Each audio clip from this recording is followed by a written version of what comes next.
bit later than usual, only by a couple of minutes, but simply because we are now a affiliate channel, and that appears to have changed some of the settings in the old Streamlabs, and it wouldn't let me go live. But hey, now we're all here, and we can get stuff sorted out.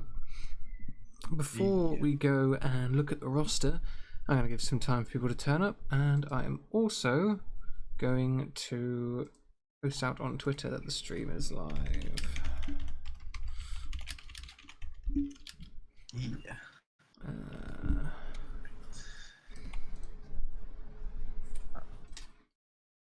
And then we'll get started. Our modest fellowship expands. Oh. Praise the sub. Cardius, thank you for the subscription there. Praise. Oh, you're welcome, buddy. The sub. You've done a wonderful thing just there, and I am ever so grateful for the very first subscriber of the channel. Oh, it brings a tear to my eye. Okay. That is done on Twitter. And now we can get properly started. So, let's have a look at our roster today. Oh, and Alien Cabalion as well. You're all far too kind to me. Far too kind. But in any case, let us have a look at the roster today. And hey, the overlay is actually alright. And look at you all spamming your new emote, a little happy illithid. I love him. He's the best. Also done by Alien Cabalion, of course. But we'll get to that on the shout outs at the end. So I have 1 bit to start the music. Excellent. Let's do some downtime. So we will start with Damien. Yeah. Well, Damien's gonna be visiting the person who helped him build his alchemy fire arrows, because he likes to build 10 more. He will. 10 more alchemist fire arrows. Now, how much did he charge you for those last time? 25 gold per arrow. I don't think that is the case. Oh no, it's because you helped him make them. Yeah. Alright, you're going to help him make them this time as well? Yep. Definitely. In that case, 25 gold for each one that you want to make. Cool. I shall make myself 10 more, I shall. And then after that, he's going to be then concentrating on working on his investigation skill again. I am afraid, my friend, that spending your time... You could do the arrows and the investigation raising on the same downtime, but you wouldn't get the reduced cost. So, okay. Well, he'll just then focus on building those alchemy fire bits then. lovely. You get yourself a few more of the explosive arrows. That's all we like to see. And grant yourself le inspirazione. Yeah. Next on the list, we have ourselves the lad himself, Culver. Well, for my downtime, a few weeks back, someone stole something belonged obviously to me, and I'm going to put in some effort to get it back. Yes, quite. You have quite the operation set out for this, the Grand Criminal Heist. If it's not to a certain level of pointless complication, then it just doesn't fit the heist profile. Alright, so cross off 600 gold pieces for all of the people you're hiring for this. Alright. And so I need you to roll me a d20 first of all. A d20. There you go. An 8. Okay, so the first step of your plan, which is to distract and sort of draw off a lot of the guards around the property you are trying to invade, goes about half as well as you'd hoped.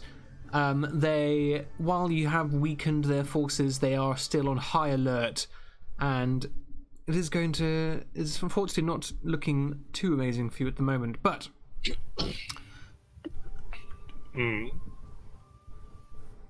Let's see, actually, no, you've had that made. I'll let you roll again with advantage to see if your fake egg...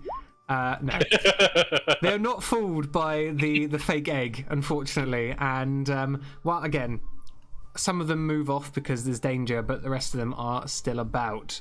It's about to be expected. You throw a grand distraction, and even if they don't believe it, they're still inclined to have to send someone to go and look, even if it's only one or two. Well, yes, indeed. You also have a large armed caravan to basically be like, we've got something special. So roll me another 2d20. 2d20? Both sense. Marvelous. Well, again, it seems to work as you want it to. Not any better, not any worse. And a lot of these fellows head out to go and try and wrest the riches from the caravan. And let's see. They get split up, actually. Split up between the various caravans.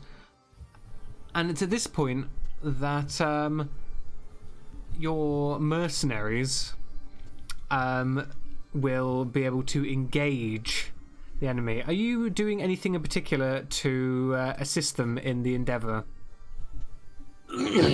Well, I am more of a backline cheerer than, so I'll help them out, obviously. So you'll be amongst them, giving inspirations, casting spells to assist them, all that other business. Definitely.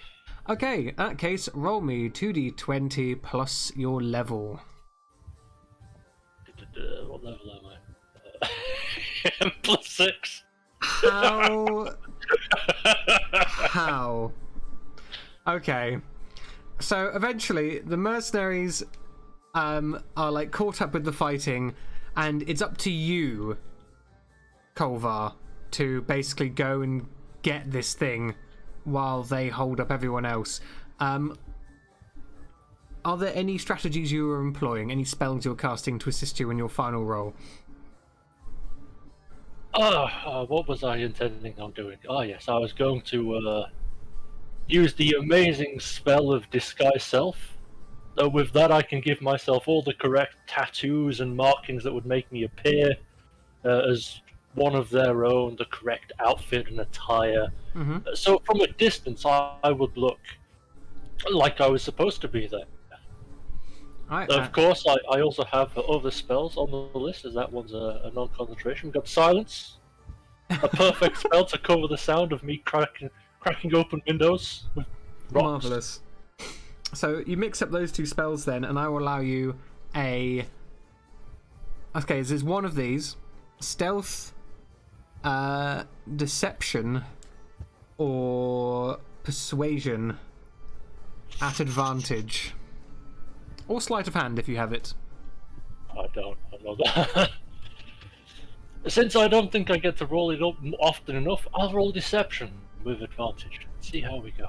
Ooh, nice. In that case, you lie through your teeth and manage to get through the last lines of defense, secure the object, and escape. However, the losses on the side of the mercenaries are quite heavy, and they're a bit pissed off with you.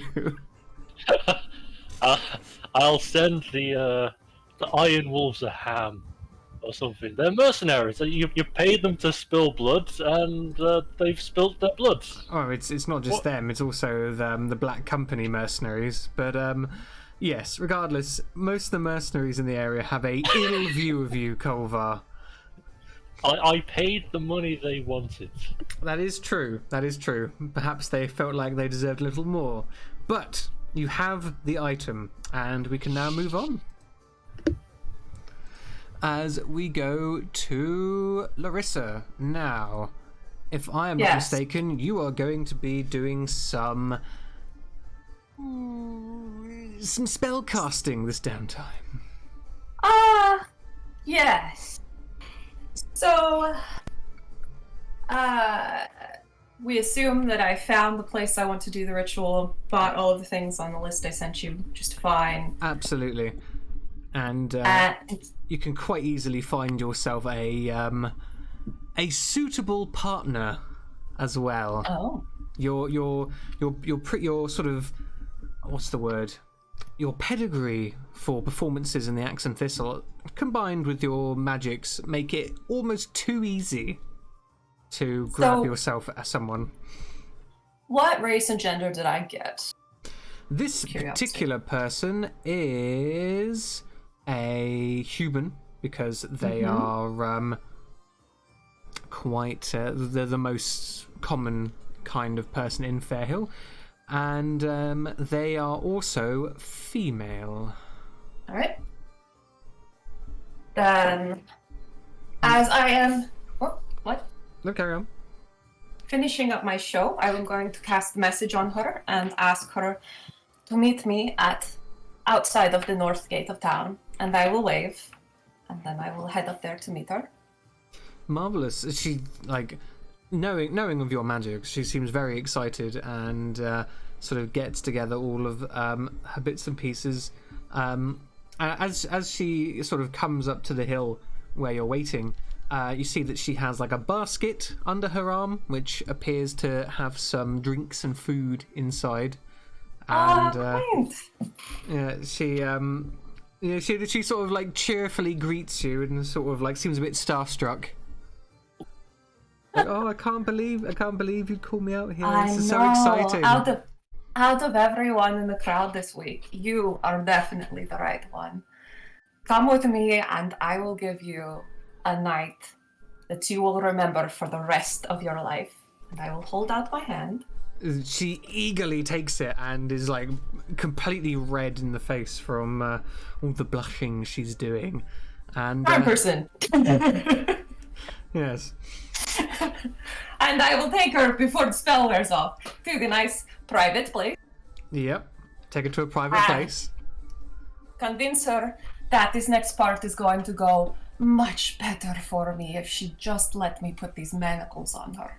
Yeah, I mean, with the spell intact, she's like, you know what? I'm up for anything at this point. She lets you put the manacles on her. So I bind her hands behind her back, gently tilt up her chin, and then slit her throat, drop her body to the floor. I'm going to get a cooking pot, put it under her neck to start collecting the blood. And then I'm going to set up the chain in a nice circle, put some candles around the radius, get the incense ready, I'll get her entrails, put them in the ritual circle, put the blood pot in the middle, the incense in there, and light it on fire. And wait to see. Marvelous. If he comes. You set up this powerful ritual. The smell in the air is a mixture of incense and sort of inner body smell, and from all the viscera bubbling in the pot, a voice emerges. Who dares summon me? Oh. Yes, that was very threatening. I see you finally stopped turning your back on me. It's not my fault if you can't actually keep up. So, is he here in physical form, or is it just a voice? At the moment, you see that the blood in the cauldron is bubbling upwards and like making a form, but it's not quite complete yet. I will go ahead and wipe my dagger off on her clothes and get the vegetables and stuff ready while I'm waiting for him to finish his parlor tricks. Yeah, and so you see out of the blood is made this like dripping humanoid figure with the head of a tiger, backwards palms, ornately dressed. Not that it's really easy to tell with all of the dripping blood running down him where the clothes begin and everything else ends. He gives you a grin that in this blood visage looks more like the sort of like a death grimace of a skull. I knew this day would come. Did you? He sort of nods, looks down at the dead woman. I never thought it in your nature to do something like this, but I'm glad to be wrong. That's great. I hand him a dagger. You can prep the meat while I get the vegetables ready. He Dump out the cooking pot. He sort of looks down at the knife. Excuse me?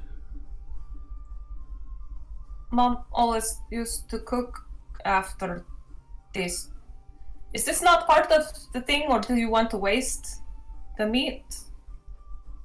That was her addition. I am here. Oh. If you wish to speak, then we can speak. No meal is necessary. Oh, okay then.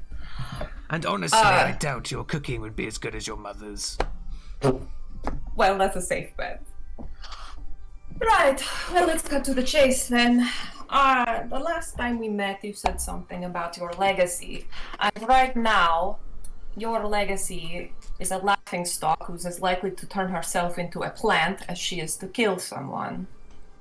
So I think it's in both of our best interests if you fix that.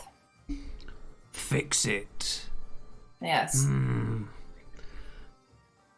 I don't think that I can. But I can give you something that will set you on the right path. What is that? He creates in his hand a necklace with a sort of crystalline vial at the end of it, filled with a black blood. A magic charm, if you will. It will serve you well, and given the right stimulus, will assist you even greater.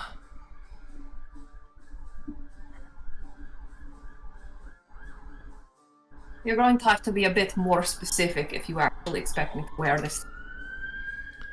It can save you from your wild blood, but only if you are willing to put in the effort required.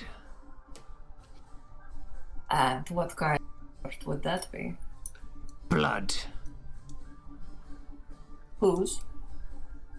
Something strong enough to grant you magic. This sounds dreadfully temporary and not particularly lucrative, but It will it's better than work. nothing. Trust me. Take it. She takes it. Okay. So you have just gained the catalyst of protean blood. This crystalline vial contains some sort of black blood within it, and anyone holding it can feel a pulse from within, not unlike a heart. The energies it holds are attuned to a specific line of blood, and its true powers will only reveal themselves to members of it.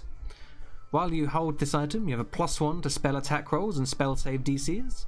When you roll hit dice to recover hit points, you can regain 5 sorcery points once per day, and once per long rest, when you suffer from the effects of a wild magic surge, you may instead try and force another creature within the range of the spell you cast to take the effects instead. They must, however, fail on a Constitution saving throw for this to happen, and on a success, the cascading magic may surge even more powerfully. Oh, fantastic! Can you send that to me, please? Yes. Thank you. He basically explains to you that this vial, you will have to find something that is a powerful spellcaster, kill it, and prepare its blood in a ritual, and combine it with the blood inside the catalyst, and it will change the nature of your sorcery, depending on what creature it is that you use. Thank you. That's better than I did, honestly. Well, I'm sure you're busy, so I'll let you get going. My time here, unfortunately, is short. You did only use the blood of a peasant girl after all.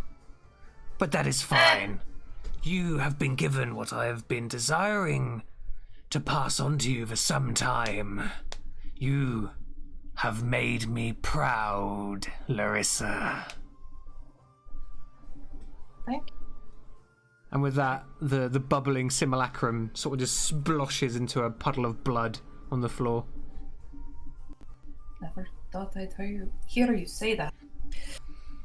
Oh, then I'll clean up the stuff, make sure my outfit is nice and clean, and just go back to town.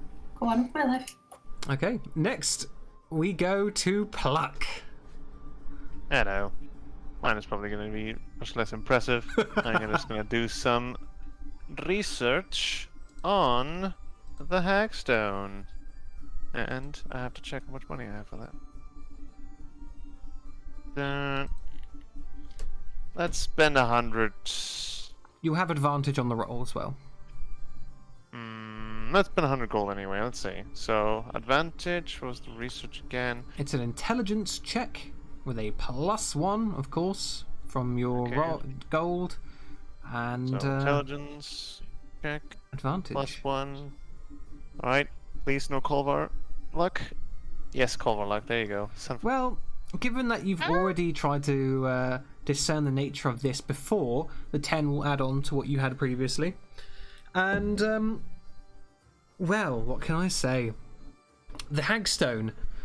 It is a stone imbued with Fey energies, and looking through it gives you a glimpse of the Feywild, essentially. And you already knew that. But it is intentionally trying to lead you somewhere. It's trying to take you to a place of importance. Normally a Hagstone doesn't do this. However, you have ties to the Fey, and the Feywild is essentially trying to direct you through the Hagstone towards a place where it can, well, affect you greater, or perhaps even a portal to the Feywild itself. It is, again, you have no inclination as to what could have left this for you, because something must have. The Feywild itself is not a sentient place, despite the way its magics act upon people.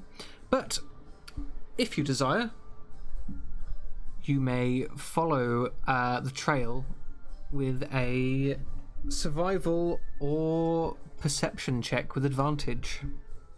Let's see. What do I have most of? Probably both crap. Let's see. Survival or perception, you said? Mm-hmm. Yeah. Well, they both suck.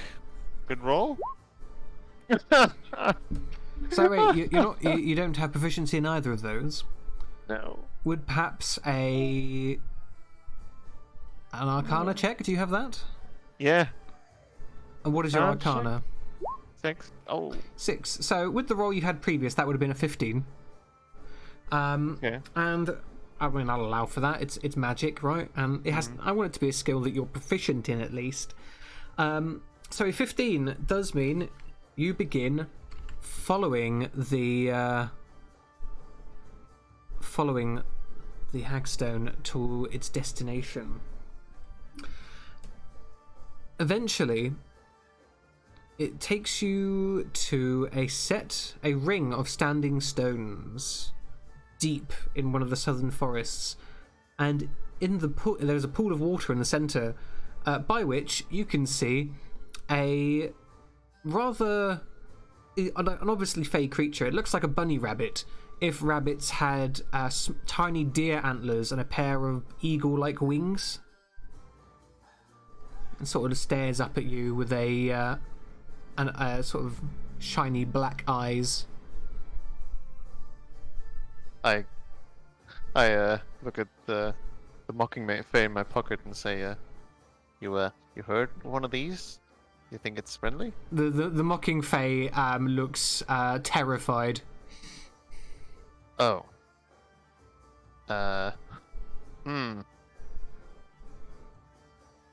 Plug will stay where he is and be like, hello? No? Hello, Oh, you can The speak. rabbit says. what you want? What you doing here? Well, holds up the hackstone. This led me here, so I was curious why. Oh You, yeah. Were you the one? Took you long enough. Take that as a yes.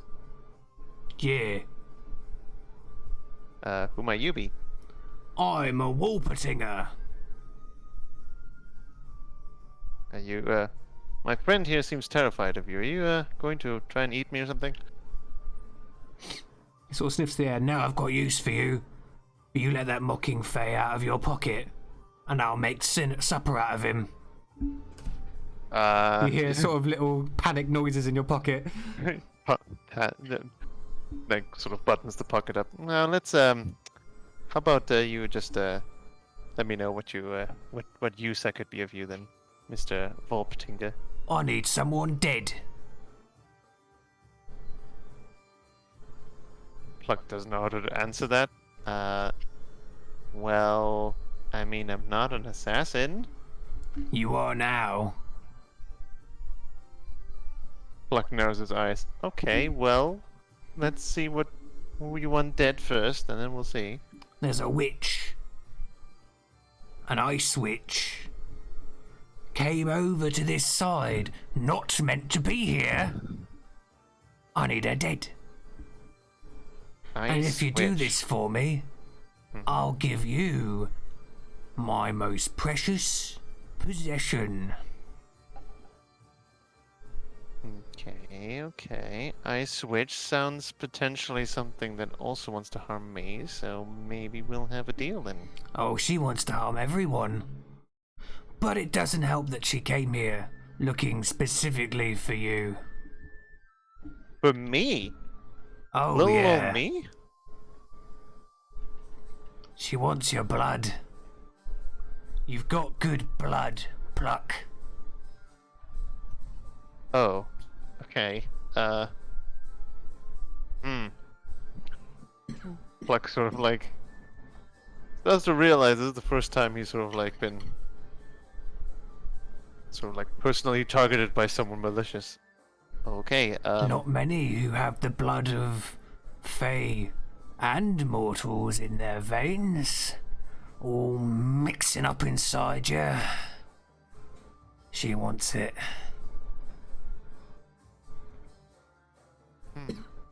Okay. Well, I mean, if she's going to try and kill me, then obviously there's no arguing. Then I'll see if I can take her down. I'm assuming she's probably a lot more powerful than me. Maybe. I'm You still got stuck, friends, don't you? Yeah. Okay, so where would this witch be then? Gotta find her first. Oh, I don't know. Well, that's very helpful, sir. I But bet okay. she'll probably find you. Pluck has like a shiver going down her spine. Oh, okay. Ice Witch, got it. And he's like, just a thumbs up, and then just sort of leaves. Alright. See you then. Grant yourself an inspiration, Pluck.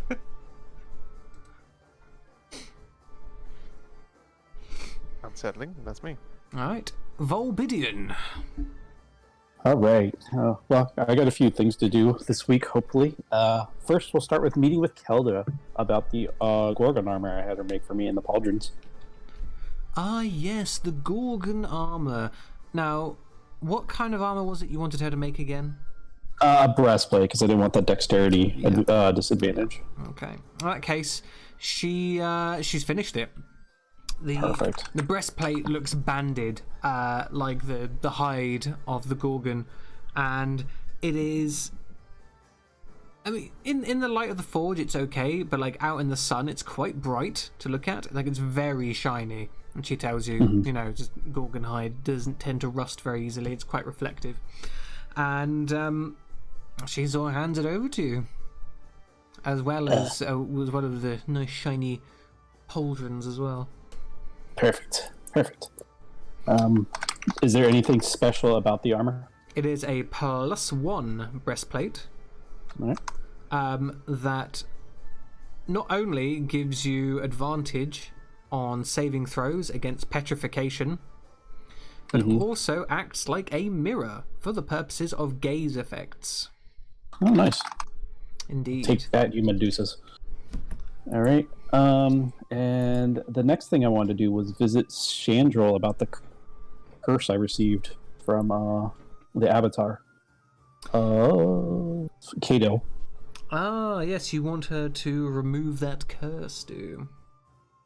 Yes. I'm very curious about how to get this removed, or how much it might cost. How much would it cost you? That is a good question, and if you give me just a moment, I shall figure out. Because I do have a list here. So...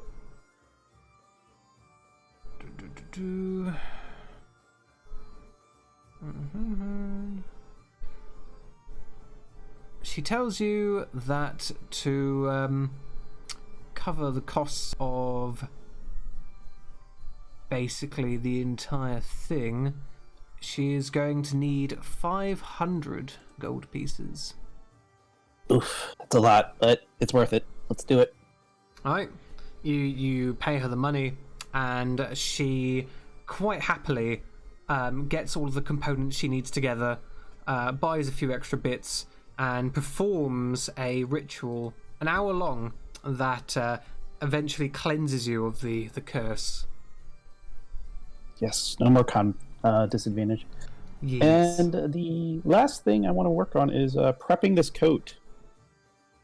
Leatherworking check. Right. Is this the last check, or is this the... How many more checks do you think I need before we're done with this thing? Depends how well you roll. All right, because I wanted to add the bardic inspiration, if possible. Alright, I think because the first roll was quite low, if I recall, this will be the second... first one was high. Was it? Yeah. Oh. It was like 24. Oh my. Well, in that case, you can add the inspiration. Oh, 3. Okie dokie. It is finished. You think? Perfect. Okay. Do you want a description of this coat? Yeah, sure. So we're going with a nice long black trench coat with some Gorgon pauldrons. It's got 5 buckles towards the waist, a nice cross one at the top. If you really need a picture, I'll throw it in the channel for you. Let's get that for you, so you can definitely have a look at it. Yeah, there you go. Kolvar's got it. Yep. Good old Sephiroth. So it looks like Sephiroth's coat, right? Yes. Nice. Yes. And we will, if we have time, we'll go present it to him. We will present it to, was it Taryn? He's currently away on business, but Okay. Basically, yes, you'll be able to present that to him either during the session or on your next downtime. Right, sounds good. Yes. Excellent. Good work. And finally, Xander. Titus. Ah, fiddly dee. Big and everything's alive for me. Do as you want because a druid is free. You are a druid. Yeah. That's what you're doing. Yeah. Cultivating the mush hammer first. Cultivating that mush hammer. It's almost done. It's no close. You think one more downtime and it'll be ready? One more. And then the rest of my downtime is basically I'm actually going to help Chandril with some bits and pieces, like helping with potion making and any herbalism checks she needs done, and buy some potions. Nice simple downtime this time. Yeah, sure. You can buy potions from her for half price then. Lovely jobbly. I shall buy, so it'd be 25 for a basic one, isn't it? 25 for basic ones and 100 for the second tier ones, and 250 a half price for the third tier ones. Well, I'll buy 2 25 gold ones and 2 100 gold ones. Marvellous. In that case, That's me done. yeah, you spend a better part of a couple of days helping her and Faith out with making the potions, and you get yourself a nice, tidy discount. Right. Nice. Now, as for our rumours, we have Artos, or Lord Artos Barton, has found information about the resting place of the scabbard that he told some of you about last time. There are sinkholes opening up in the west, and to the north there is a carnival of terror that is supposedly stealing travellers. Or bewitching them, rather.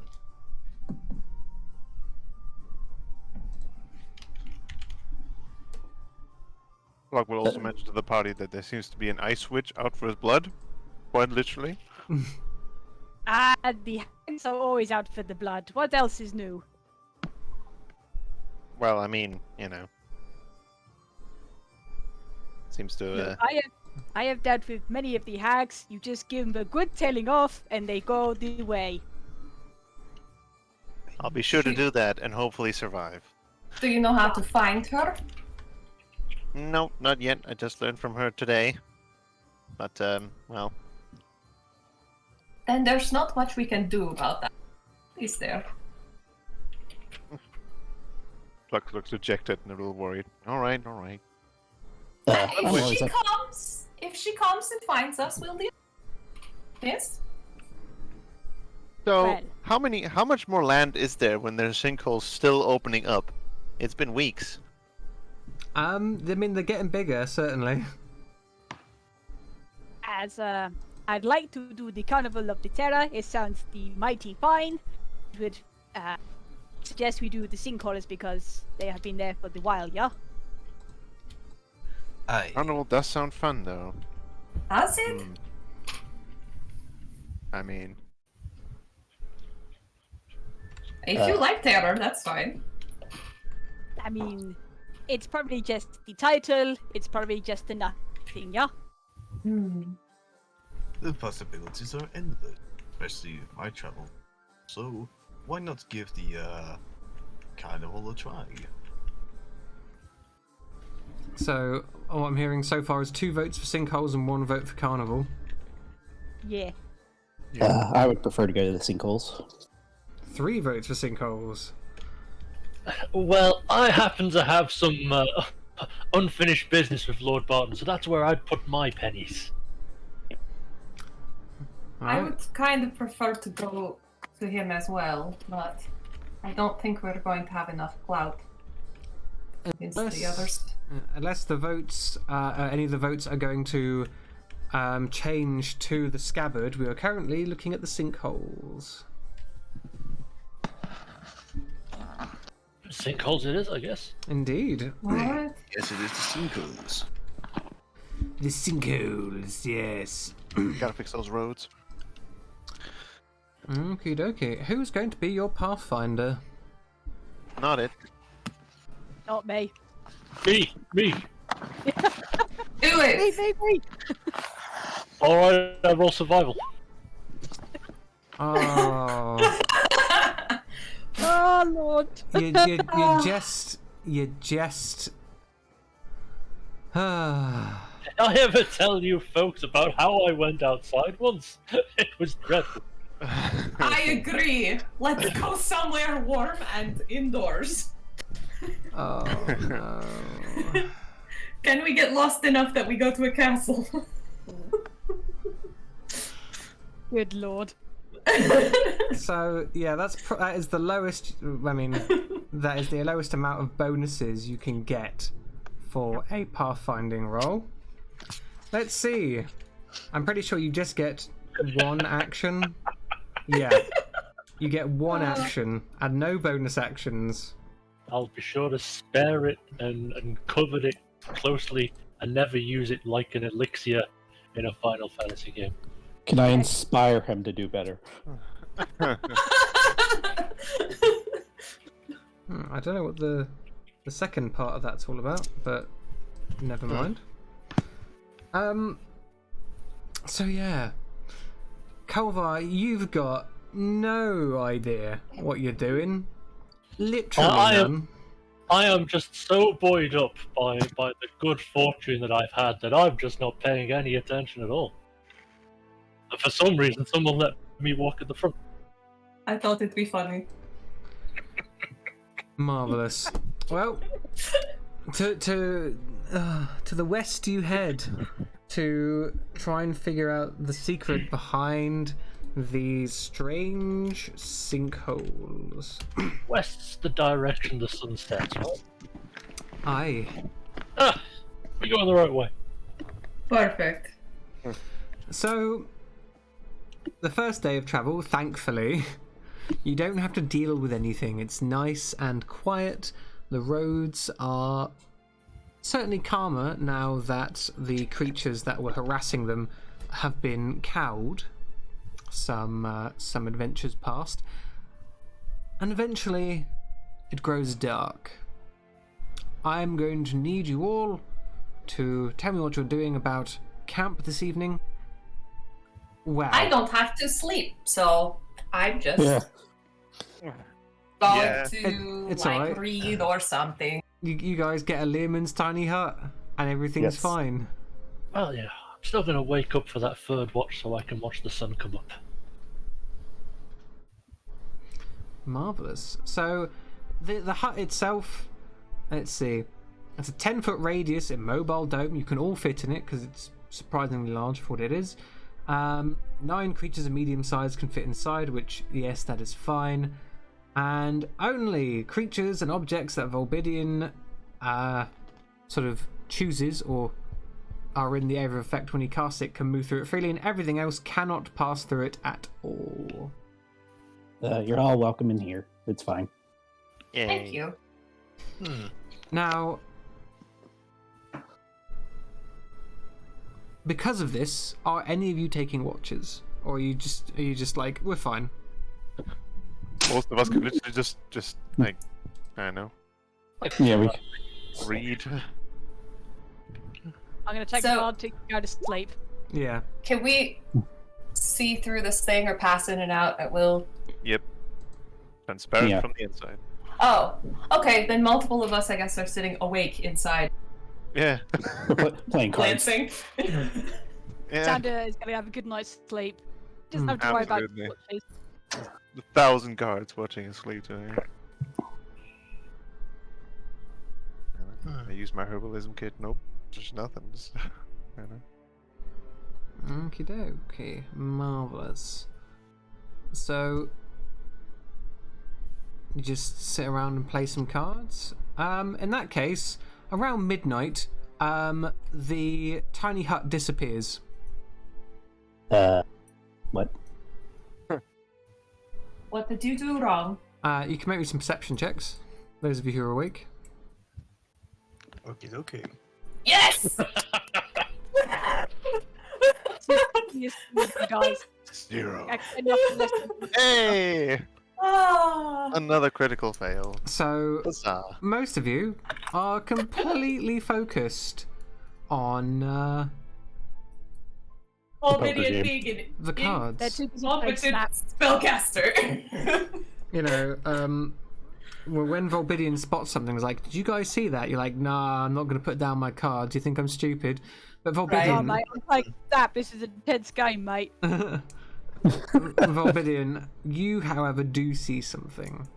You saw a small mote of white light sort of float out of the darkness, sort of rub up against the edge of your tiny hut, and then the tiny hut disappeared. Yeah, no, something's definitely happened. Put your cards down. We're not going to cheat. Put them face down. We got this. Something just came at the hut. As you can see, it's gone. I tuck my cards into like a belt pouch. Wait, it's gone? I didn't even notice. I'm a little concerned. It was it seemed like a white mist kind of touched up against the house, and it's gone. Can I roll Well, Arcana to see if I've heard of this kind of thing? I mean, without seeing the spell, not really, but I'll allow Volbidian to make an Arcana check. Sure. See if he knows what the spell was. I got a better one for you. What about detect magic? Unfortunately, that would not assist you in this case, as the spell Okay. effect has I already can, gone. however, give you the help action because I'm proficient in it. Ta-da! Yeah, you could give him the help action. Yeah, Can I use a Great. bardic inspiration on top of my check you may. and guidance too? Sure. Right. Man, you needed it. God damn. 1d4. 9. A 14 is high enough for you to know that this was a dispel magic. Something out there is trying to dispel. Well, it already did, but something out there is yeah. There's something out there trying to get one of us, I assume. I have a feeling that we have some guests. I will wake up the 2 sleeping people. Just like walk up and shake them. Can't you just cast it again, and this time we'll all pay attention? I don't know. If they need to dispel the dome first to get to us. As you guys are talking, freezing rain and sleet fall all around you. What? The area is heavily obscured, and all the flames in the area are doused. That's cold! Ah, who got the shower? And There's a spellcaster in the darkness. yeah, I'd like all of you to make me dexterity saving throws, please. Oh, great! It's my best stat, dexterity. Yes. Okay, so Pluck and Volbidian are the only ones who don't fall prone as you start slipping on the newly slick floor. Damien doesn't save? Wow. Ooh, that's scary. In the distance, you will hear somewhere high above you cackling and like an old woman, like. And Hey, Pluck, I think I found your friend. as it fades off frickin' into the pale. distance, as the laughter fades off into the night sky, the sleet storm stops, and all of you are just left a bit wet and chilly. Great. This reminds me of the time I had the stag do in the north. It was very cold, and the dragonborn, he didn't even go to the wedding. Oh. I hate it when that happens. Ah. Reminds me of the time that I got woke up in the middle of the night and then had someone trust rain on me. Oh wait, that just happened. Yeah. That time when I had to train outside and the floor was too slippery. So, are you gonna prestidigitate yourself dry then, Culver? I am. Very Anyone nice. else can't, they can form a cube. I will get in the I will queue. form the queue. I got it too. I'll help Oh, out. fantastic. Between the lot Hands of you, shaking though. He's like, between the Luck lot of is- you, you Luck is managed shaking up. to clear up the wetness and the cold, and you can get the fire going as well if you like. Well, Might as that well. was most entertaining, and goes back to bed. Oh, why does this lady want to meet you? well, I did say she was out for my literal blood, according to Oh, something like- called something called a Volpertinger. it wasn't a figure of speech. She actually wants your blood. Interesting. Yeah, no, it's not interesting, Larissa. I Oh, disagree. sorry. There's just so many things she could do with it. So what are you going to do? What gives you this? Really? I'm Really? Look. sorry. I'm sorry. This is very serious. Yes. What do you mean what I'm gonna do? I'm gonna... Like right Well- now, what are you going to do? Well, What you I gonna do suppose when they we come can either for go you? and...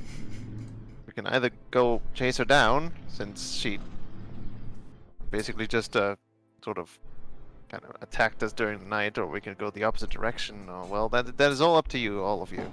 We do have a sleeping loxodon though, so either plan with movement. Difficult.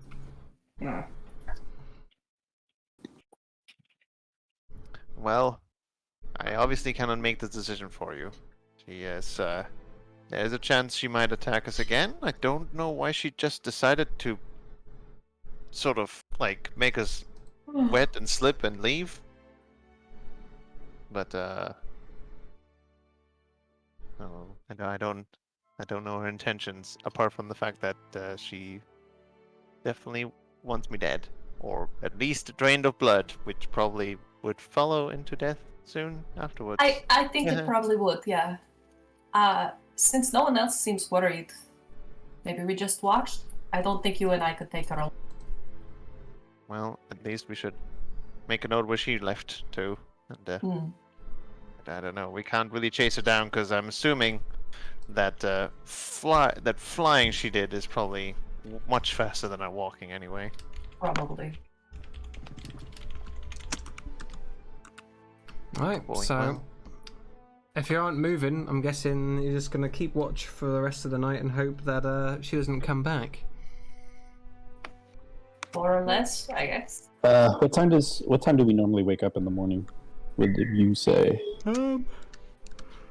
Well, you don't have to go too far into the night. I think, you'd stop when it gets like properly dark, so around 9 maybe. Spend an hour and a bit making camp, so you probably get up around sort of 6 or 7 in the morning generally. Well, if no one minds waiting till 8, I can always cast Tiny Hut again, and we can keep an eye out for her. Why not? That sounds like an excellent plan. Alright, cast it again. You can't. Please tell me you cast it over Xander. Yes. We'll make sure it doesn't even know. Leg twitches like a dog. Just imagining all of the strength 11 people trying to push him through the wall. You just hear Xander's muttering something about punching crocodiles or something. Perfect. Okay, so the rest of the night is completely fine. Nice. Thanks. And the next day. Ooh. That is low. Okay. So, as you lot are walking along, I'm assuming you know what, Culver, you're the Pathfinder. Are you sticking to the road, or are you going to try and go a bit off-road now to avoid notice? Let's go off-road. It's an adventure. Woo! Woo! Excellent. That's what we like to hear. So you head off the roads, and it's a good thing that you did, actually, because you come across something interesting. Oh. It is, well, for all intents and purposes, it's just a really big rock. Roughly about, sort of 15 feet high, about 30 feet across from side to side. But it is the top of the rock that interests you, as from a distance you can see there appears to be a cross on it. Is it like the crucifix is not a symbol that is really a thing in like this universe, but a cross shape appears to be stood on top of the rock. You were saying, Cabalion? I was about to say, is it like a religious cross? But you've already said my answer anyway, so. Yeah. And was this on the road or is it off road where we are? Oh, it's off the road. Okay. I'm going to examine the rock. Does it look like it's been moved here, or has it been here for a long time? The rock itself's been here for a long time. It Okay. looks like. Does the cross denominate anything else here in the Heartlands? Like, Not that you know of. One of you could climb up the. Well, you guys could climb up the rock to have a closer look at it if you like. yeah, but Oh, yeah, why not? yeah, I've had enough climbing. It's I not would say. particularly. I'll pick up Pluck and he can go on my shoulders as we go up the rock. It's not particularly hard going, given the rock is fairly rough, not very smooth. And as you get to the top, you realise the thing that's in the rock is not a cross. It's a sword Oh no. that appears to be stuck in the stone. What? madness. Who would put a sword in a stone? It has a ornate gilded crossguard and bejeweled sort of pommel and a very fine-looking blade that makes it look like it's either a two-handed sword or a bastard sword. Either way, it is jammed into this stone. No worries, Andrew, I'm coming up. No, Xander's like, oh, this looks the interesting, and tries to grab it. I was going to ask Bobidian to cast Detect Magic, but okay, here we go. So you sort of put your hands on it, Xander, and you give it a little wiggle, but it doesn't budge. It be the stuck fast, yeah? Well, Binion, can we borrow your detect magic? Magic, there seems to be this is a sword, not a cross. Yeah, just give me a chance to cast it, and we'll ritually cast it and take a look at the sword. It's glowing. It's definitely glowing magically. Can you tell what magic it is? Let me find out for you. I pat Culver on the back as he gets up on top of the rock. I have no idea how you'll make it look so easy. It glows with an aura of evocation and abjuration. Not to worry, Fred. I've seen all about how you do this. Let me show you how it's done. Okay. Alright, I'm going to try and also, at the same time I pull the sword out, replace it with the other sword that I've got. Okay. That's how it works. You have one counterweight balance, and you need to replace it with a different counterweight balance. Hey, Culver. Make me a strength saving throw. No matter how hard you pull, Culver, the sword isn't coming free. You like have the other sword in your hand, ready to jam it in, but it's not coming out. I tell you the what. You hold that sword, I will try and lift up this sword, yeah? Give you a thumbs up. Alright. Strength saving throw. Strength saving throw, here we go. Again, Xander, you pull as hard as you can. It's just not giving. And you just hear Xander shout, "Come on, you lot! We got a big shiny sword that needs the lifting, yeah? Make it a team building exercise!" I am just going to give one attempt at this, if you do not mind. Strength saving throw. Strength saving throw. Yeah. Can I give him inspiration and guidance? Sure. I don't think guidance can be used for saving throws, but inspiration can. No, it can't be used for saving throws, Okay. only for checks. There you go. I got a 4 for it. 24. Ooh, 24. Damien, you feel like you're so close. Like it budges a little bit, but eventually you're forced to fall back.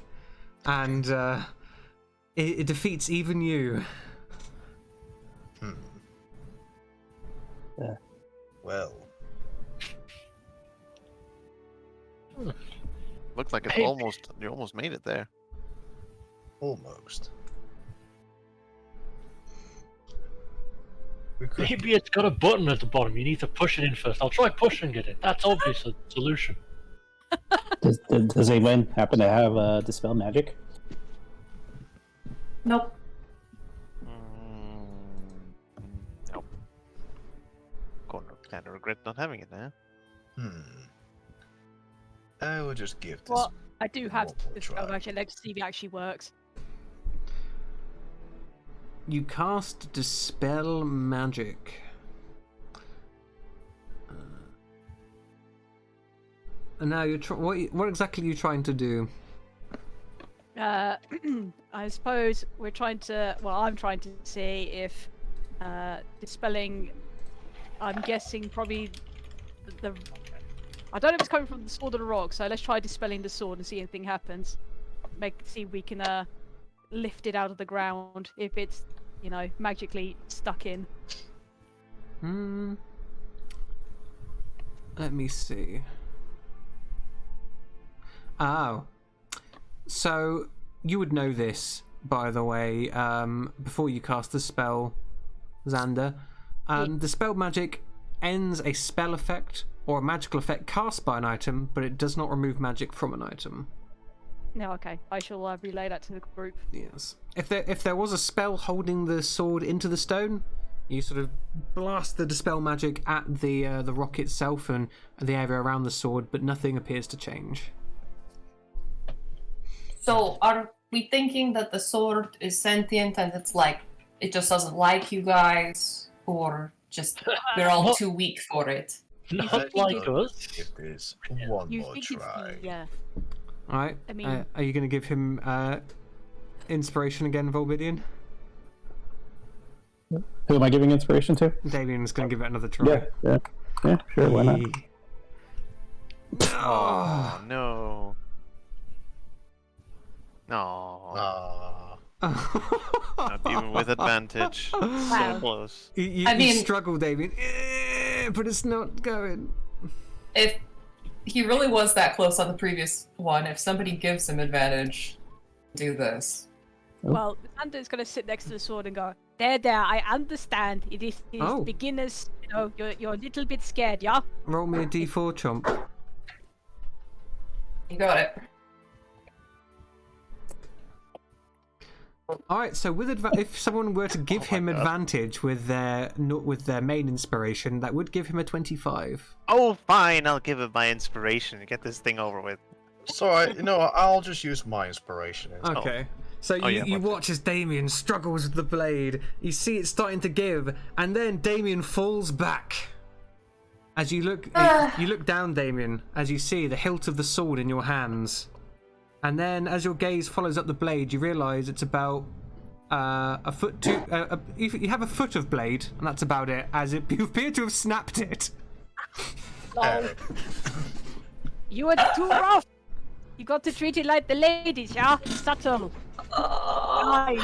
Gentle. Yeah? That's a very lovely dagger you've got there. Yeah, you've got yourself a short sword with a very jagged end at the moment. I would say that is a metaphor for some men. We shall leave it there, yeah? I have to ask you something. Does this thing have magical properties? Well, not after you've broken it, I think.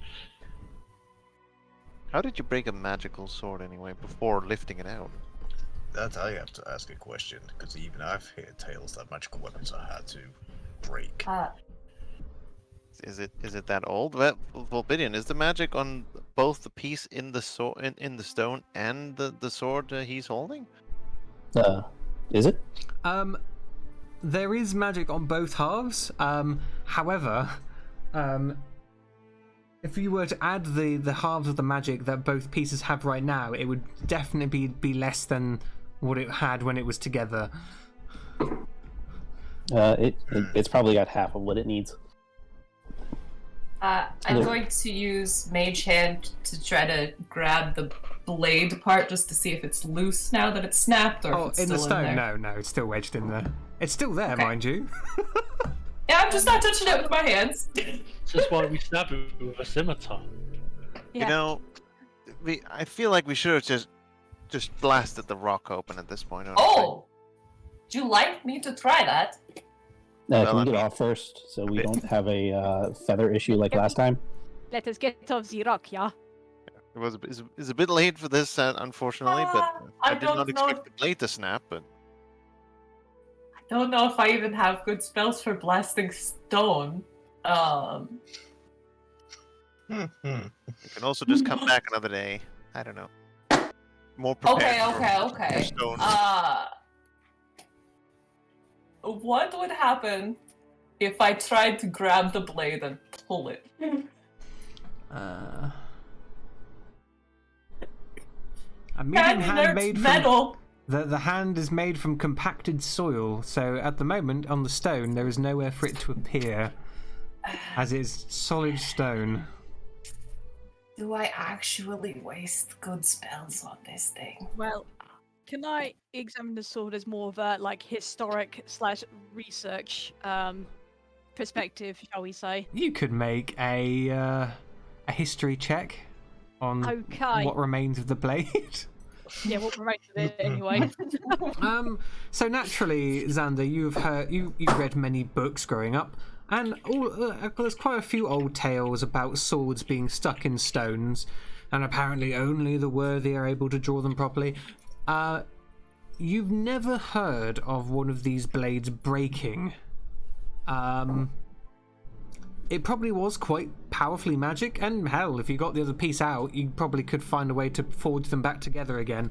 But as for the actual design on the sword, there's nothing that stands out to you, really, as to its sort of design or potential history. But you do notice there is a singular rune on the blade. Oh, wrong character. Let me see. And what really appeared then out of existence like runes. Almost punched out the fun bubble. So the rune, or the runes that are currently on the blade, spell out LCH in an old version of a very old version of the Theodane tongue. Ah, I see. So it's not Elven or Draconic then. Okay. I shall just relay that to the group. Are there more ruins on the other part? I'm assuming the rest of the room is stuck inside the rocks. I won't be able to see it, right? Oh, Yeah. okay. Stuck inside the rock.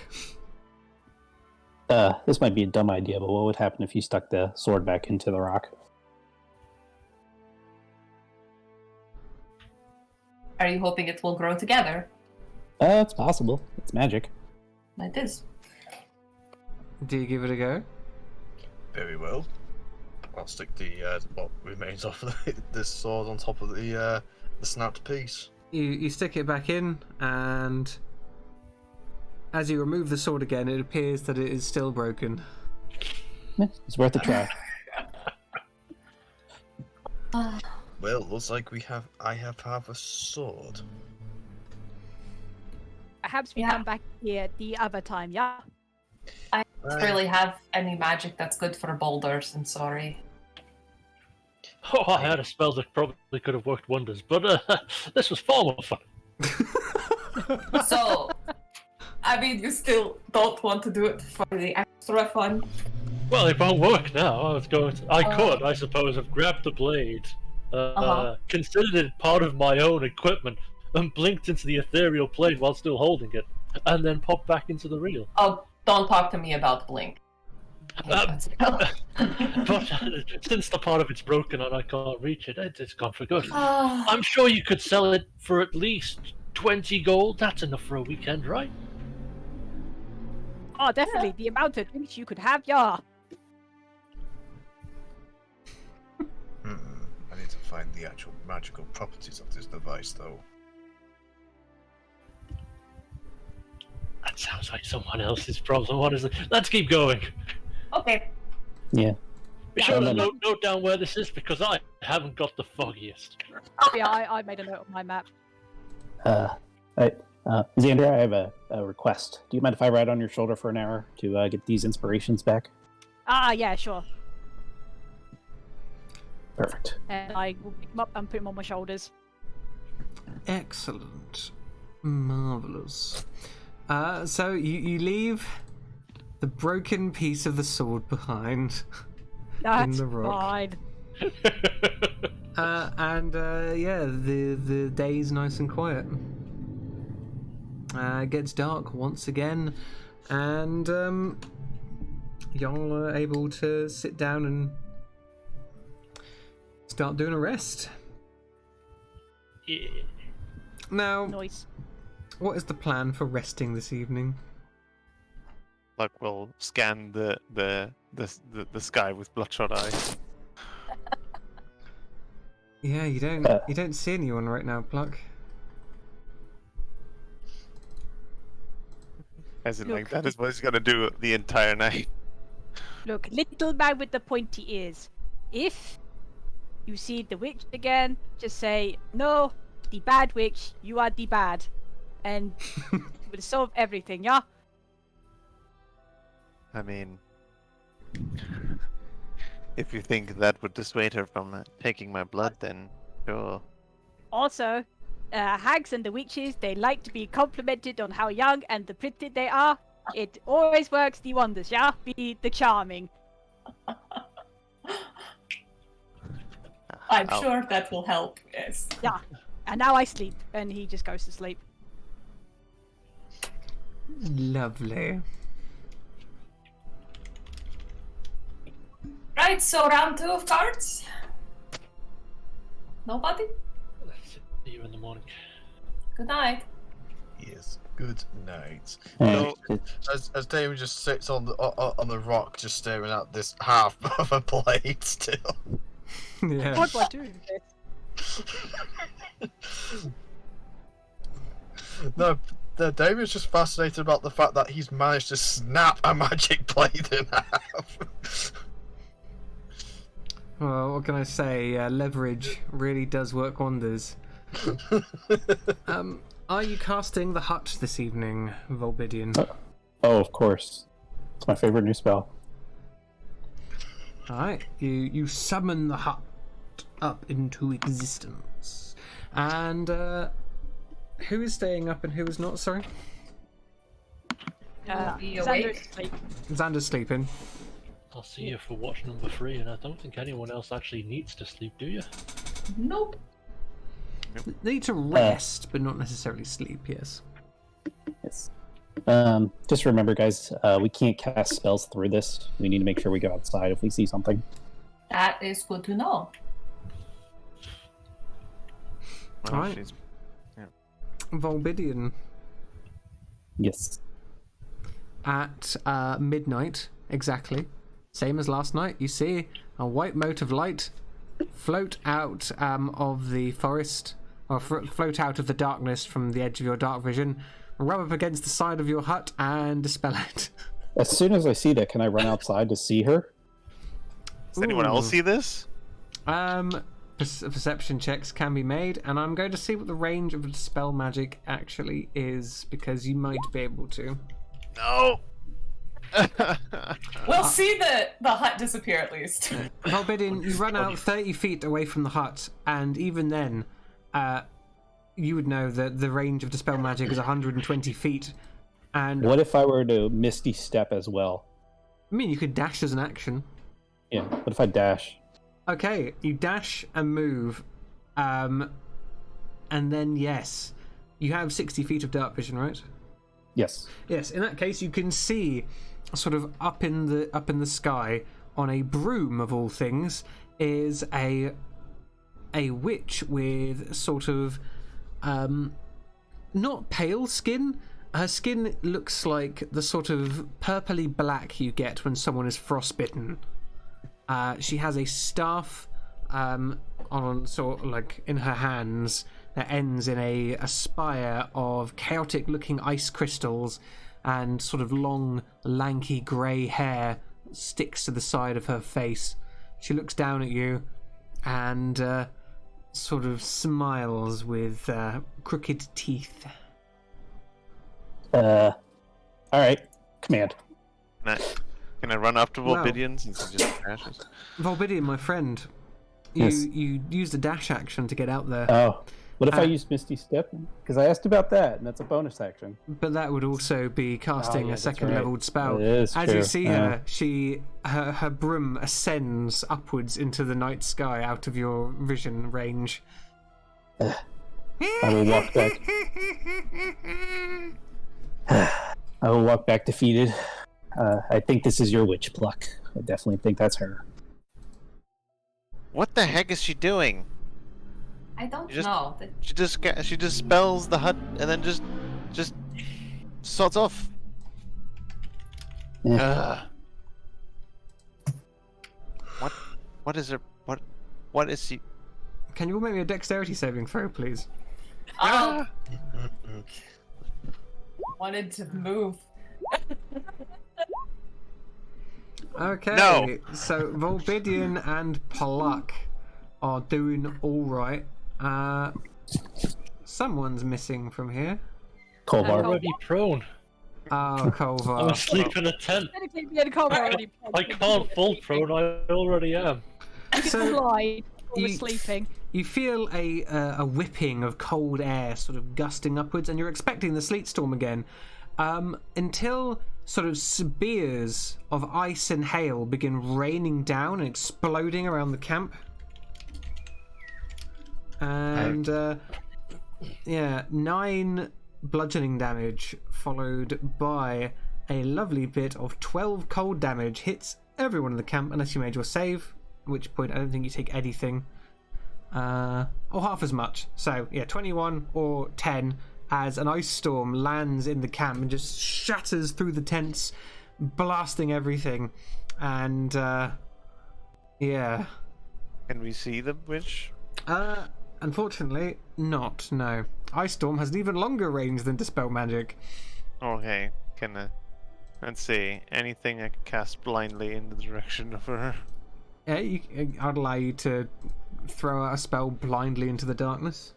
My longest range spell would be slow. So I'm just gonna guess, sort of like a direction where I think it would be most likely. Okay. Chuck it. So what direction would that be? Well, Volbidian ran in one direction, Yeah. and I'm assuming the witch had to. It's a bit more Sure, difficult. she's a horrible coward. I would probably shoot it sort of like up in the direction, so where Volbidian was sort of coming from, so in that area. Because as much as she has like a ton of range, she also must be able to like physically see us. So. Yep. And dark vision, even for creatures who have very good dark vision, only has a certain range. So let's see. 120 plus 40, like, my god.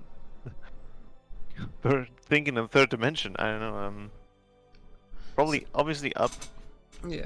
You throw out the And spell, then- and you know what? I'll say that since you aimed upwards in that direction, that you do get her. Oh, You hear well, out in the night sky, and she slowly sort of poots away on her broomstick and leaves you alone for the rest of the evening. come I back shoot here. in the direction of the scream. I mean, you can tell where the screen came from, sure. Sweet. Alright. Alright. Back Can one I- on time. Is it possible that Damien could give it an attempt to try and shoot where the scream was? Plus, he has dark vision, so he could try and. Is it? It's only 60 foot dark vision, though, isn't Yeah. it? Yeah. She's Yeah. really high up. Oh, the fireball! The fireball. 32 damage. Kaboom. 150 feet. Range. Yeah, again, the fireball explodes out in the air, and she actually gets lit up for a second, which allows you to make your shot, Damien. Excellent. Excellent. She screams. My god. You hit her. Like, you sort of ready up your arrow, and Good job, Pluck. you see the fireball explode in the air. She sort of catches a little bit, and thunk. Oh, Yeah. that hit. Damage even. Let's do that damage. And also going to be on that bonus action to have the extra d4. Indeed.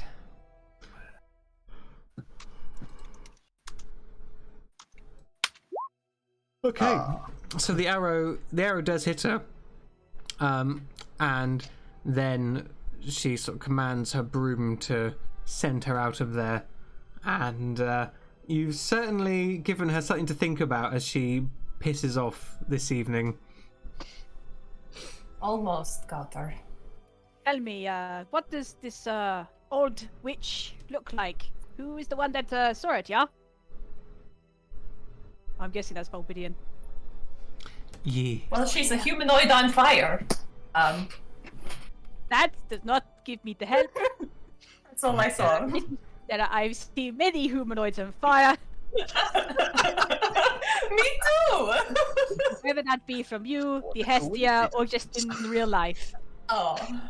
Well, the coincidence, same here. I see people on fire as well. Could we give any details from our stuff, or do we have to wait for Volbidian to come back, or do we just assume he tells her? I mean, I don't think he would hide that information from you, so sure. Okay, so based on what Volbidian saw, is it someone I recognise or know of or have been told about? You know about hags like these? They're called burr hags. You've never met one. Well, You grew up in places where they don't really like to live. okay, well, I can tell you this much. This is what we call the burr hag, as in burr, it's called. Oh. I never They thought about are- it like that, but it makes sense, doesn't it? They like the ice magic, as you can tell. The grumpy. You have my permission to beat it up. It is not one I am looking for. You are looking for hags? Yeah. Oh, In the Okay. good way. I am not killing the hags, but you can kill this one. Yes, please. Then. She seems intent on killing, well, everyone at this point. You must be careful. The hags, they are the cunning, and they have the lot of the tricks. Caution is key.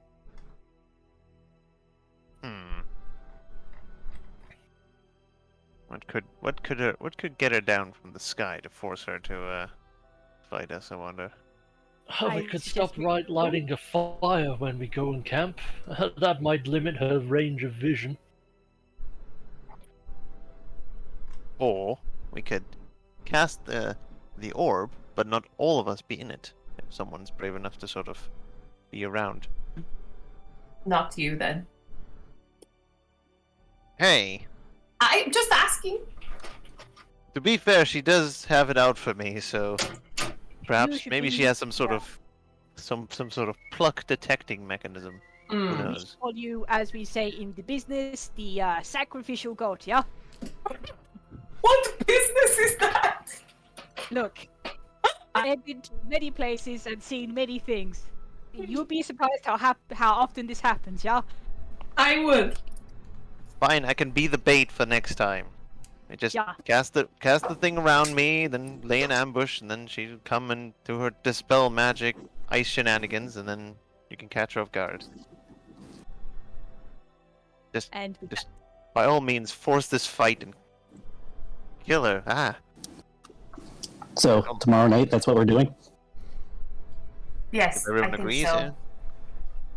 yeah, If she's going to keep trying to kill us with ice, then I think we just deal with it. Solve the problem, you know? Oh, I'm ready. I'm ready to use my new spell on her. Oh? This should Yeah. be good. So we all regain all of our HP then. Yeah, you get yourself a rest. You've gotten her to piss off for the time being.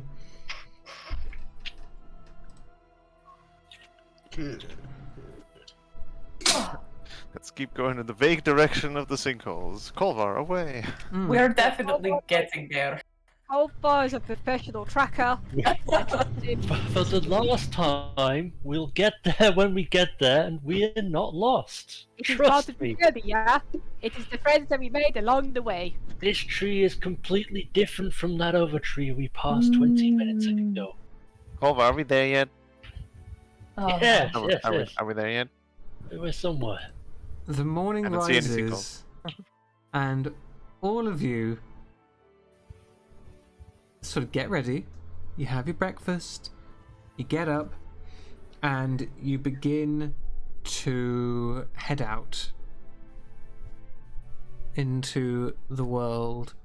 And as it hits about maybe 11 in the morning, you hear something sort of over the breeze.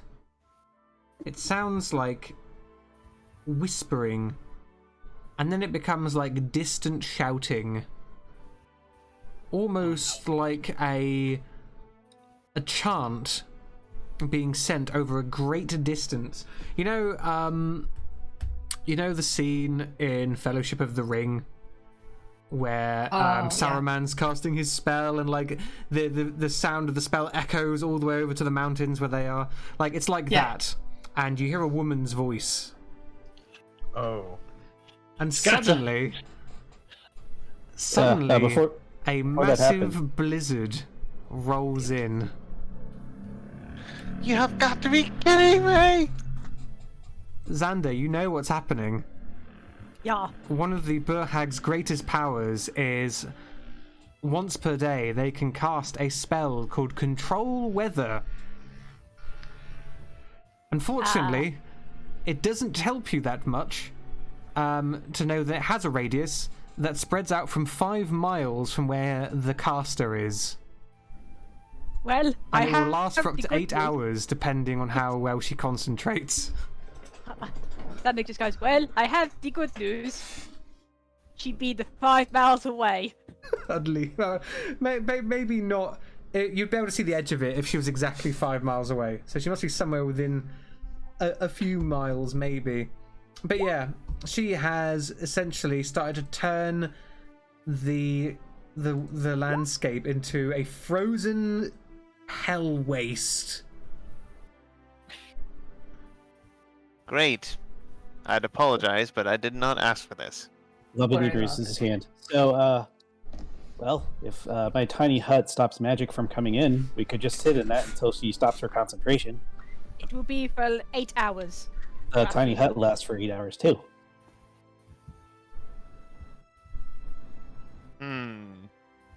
So she does have to concentrate on this, yes? She can't is- just come and dispel the dang hut again. I mean, dispel magic isn't a concentration spell. But at least that would put her closer to us. Oh boy.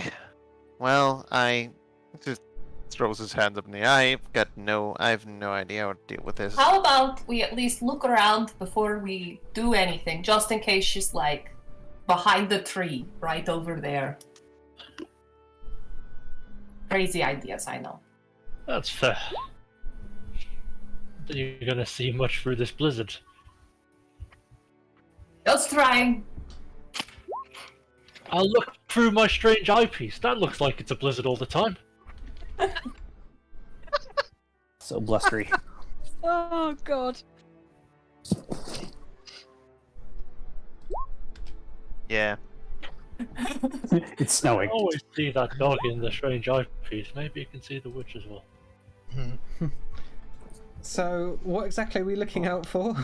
We're just checking to see if we could actually see her before we start. Oh Or no. anything. Okay. So, let me just roll a few things. Come on, strange eyepiece. Look, I know you really want that pet dog, but it's not going to happen. So, let's see this. What exactly we're dealing with here. Okay, so sort of for 20 minutes there is like torrential rain and hail, and then after that the hail turns into like just plain blizzard as the temperature drops like intensely. Let's see. And then Characters without action get. Do you guys want? and then 10 minutes after that it starts blowing gale force winds. So if we couldn't see her, then I think we were going to use the time. Yeah. Yeah, with the wind and the blizzard, it is impossible to see. Okay. Right, you Everybody summon up in. a hut around yourselves. Now, It's hot time. I'm assuming you're going to light a fire inside it because otherwise, oh no. Yes, and I want to make it as white as snow. No. Of the outline. The atmosphere inside is comfortable and dry, Yes. so you don't have to keep it warm. Okay. Nope. But I Lucky also you. want to make it white as snow on the outside, so it would make it hard for her to see. Indeed. So something you start to notice is that snow is piling up on both sides of the hut. That's fine. Alright, and what are you guys doing as you're waiting it out inside this hut, the snow piling up on sort of both sides, sort of building this igloo around you? Waiting for it to be fire time.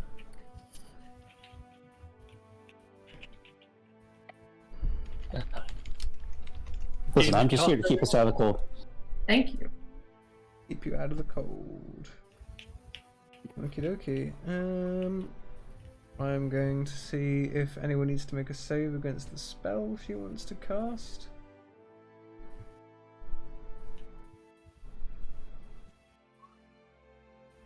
I mean, Oh, that would she work. can't cast on things inside the dome. Yeah. Keep it cast through the dome. Not necessary for the for the hut, maybe for outside. Mm-hmm. That, and also there are spells that would affect you inside the dome. It's just things that don't have an instant line of effect. For example, if she could scry, but she can't, then that would go through the dome. So, when it says spells and other magical effects can't extend through the dome, is that just talking about like radial explosions as opposed to? Well, anything that is direct. So, like, so if someone could try and throw a hold person at you, but it wouldn't get through. Someone could try and throw a fireball or a lightning bolt, that wouldn't get through. So this acts like a wall, basically. Yeah. Anything that would be stopped by a wall. Got it. Okay. And all of these spells are concentration.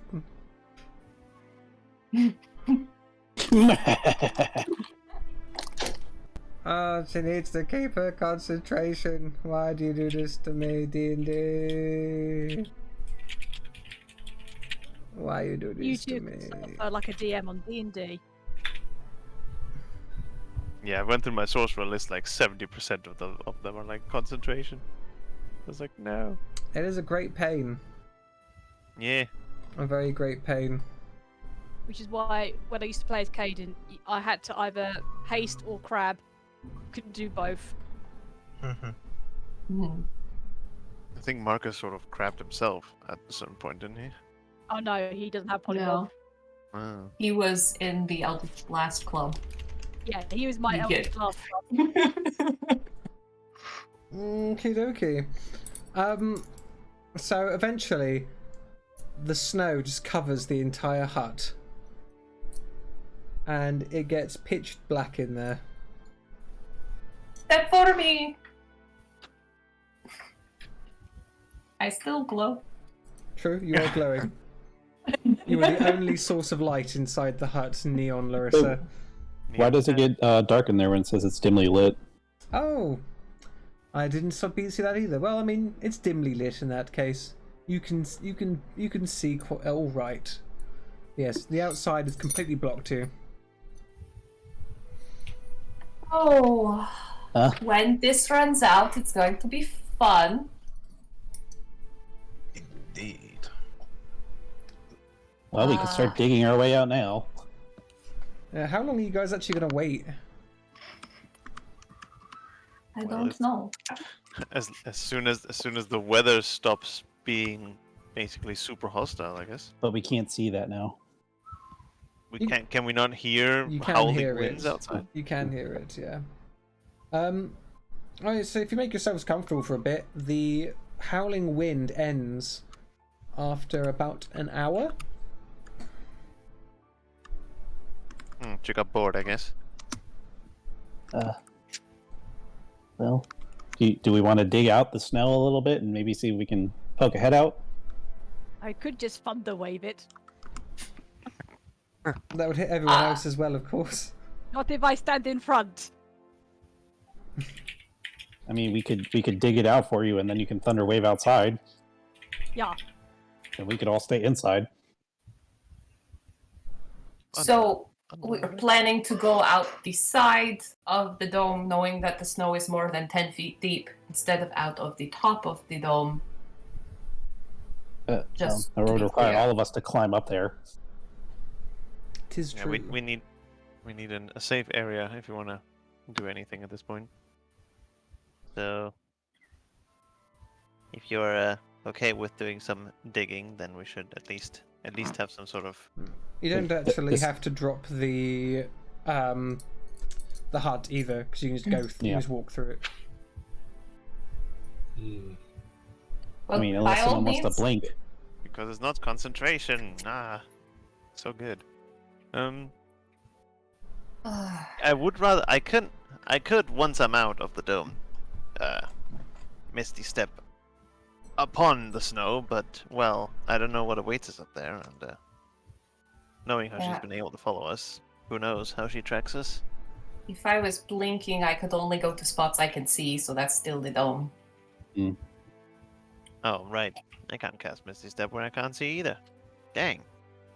So we either try to make a tunnel out the side into the snow, or we lift a couple of people up and they start digging through the top, or top diagonal corner.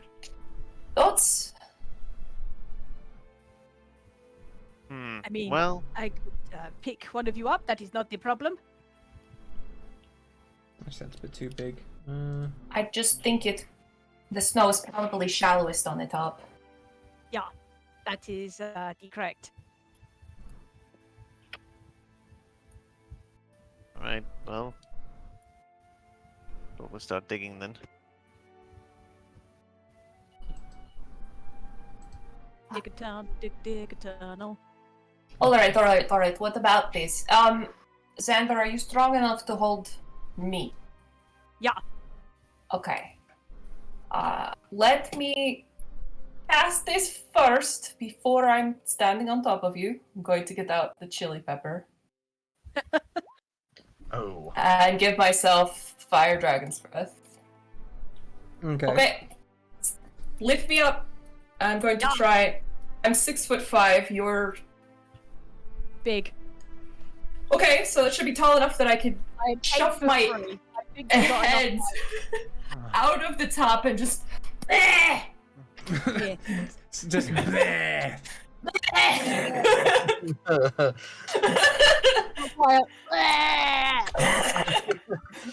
I know. Sorcery is elegant, everyone. Always.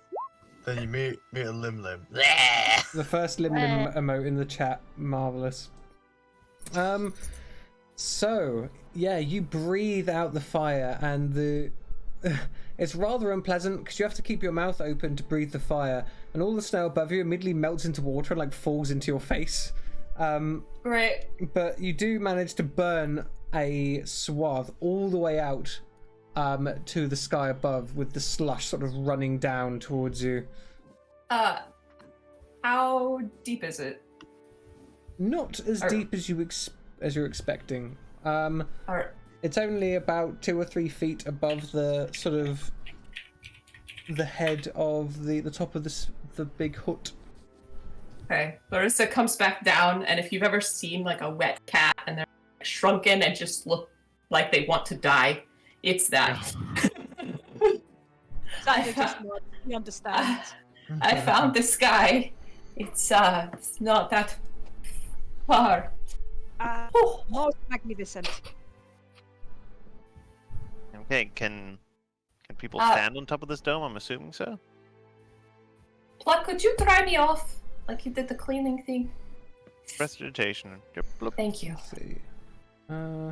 So you can move through the dome freely. I don't think you could stand on it, because you're one of the people who can move through it. Okay, well, time to get out the rope and hope she hasn't found us yet. And I'll think I have rope. I always forget because I have a. Everyone should have at least one rope. Yeah, I'll get a rope, and taking a deep breath, I'm gonna. Can I just misty step up on top of the snow? You may. He's gonna prepare another misty step in case she's right there. You misty step on top of the snow, and almost immediately you hear spell casting. Can you make me a wisdom saving throw, please? No, I was gonna misty step back down. You want a misty step, but you've cast a spell. Doing another one, which is higher than the first level, quickly is not going to work. What am I doing? Wisdom save. Well, I knew it. I'm gonna inspiration that, obviously, because fucking what the hell? That's the third. That is the third. The third critical fail in a row. Thanks, Roll20. That is amazing. Yeah, you use your inspiration and you avoid having a hold person cast on you. As you see floating, just in range of her spell on her broomstick is the hag. Oh, you think that's funny? Is it? How about I cast the whole person on her? Does that even work? I don't know. She's a fiend, so no. I'll be casting symbiotic entity at this point. Just in case. Oh no, actually she's a fae. Huh. Still doesn't work though. So, She's a fae too, is she? are you going to jump back into the hole? Well, I mean, we found her, so yeah. Right, you leap back into the hole, and I'm assuming you inform everyone of the nastiness. Yeah. Okay, everyone stand in the middle because she's probably gonna do some dispelling, so snow might gonna fall around us. Or just zap us, either or, really.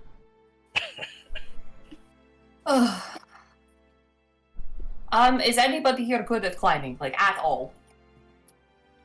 I can hit. Climbing. Oh, climbing. No. Climbing.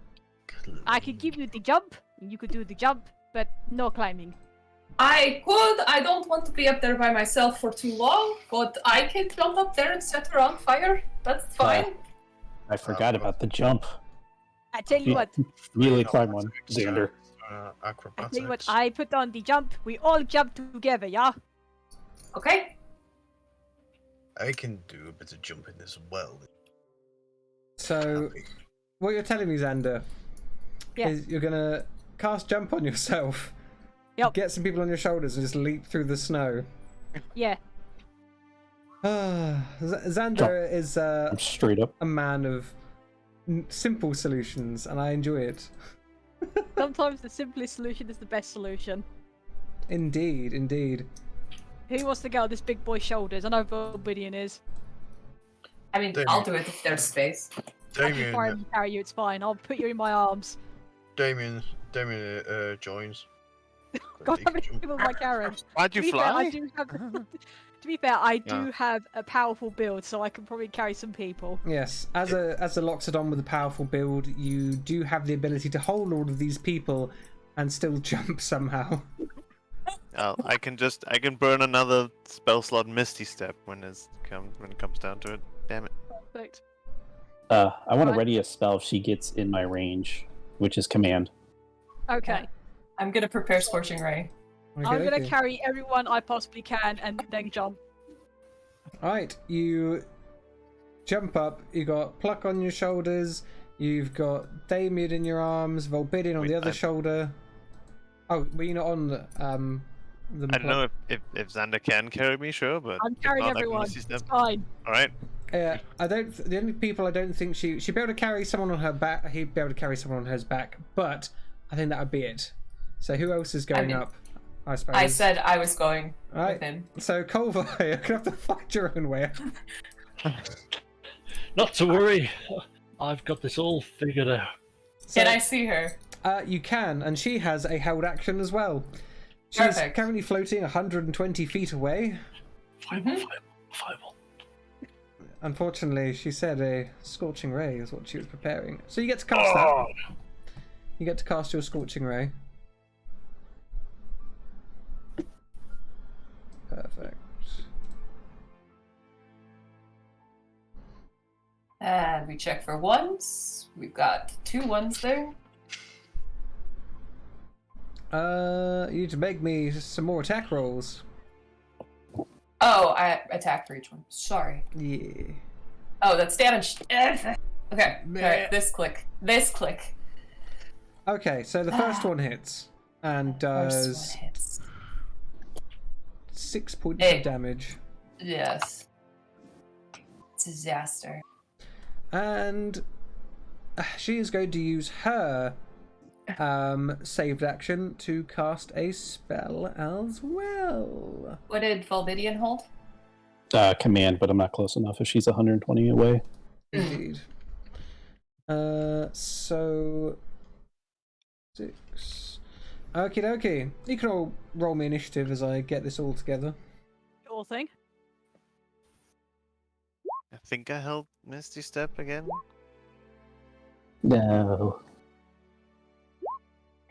Oh, here we go. I hope that you didn't hold the spell because you're about to get hit by a fireball from a witch 120 feet away. It might knock the concentration out of you. What, for Misty Step? Holding a spell as an action requires concentration, and if your concentration is lost, you lose the spell. Generally.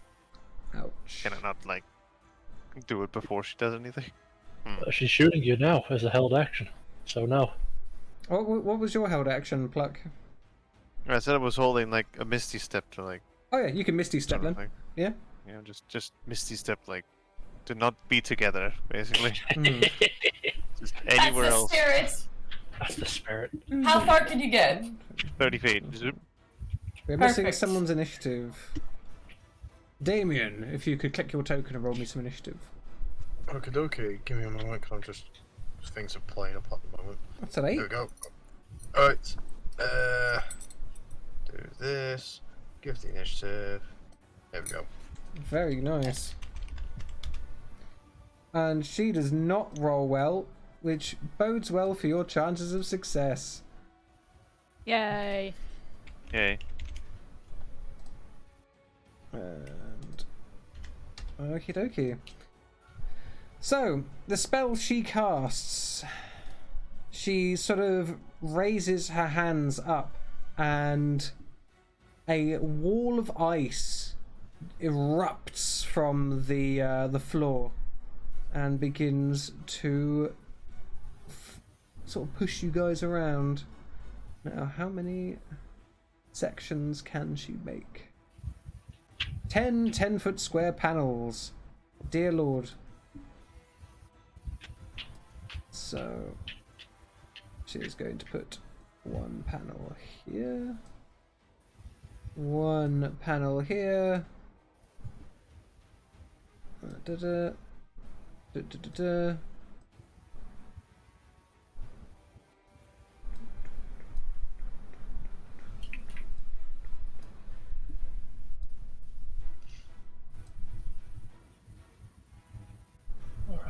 So she essentially creates a whole bunch of panels, and you guys are going to have to make me some dexterity saving throws as she tries to push you all into a small space.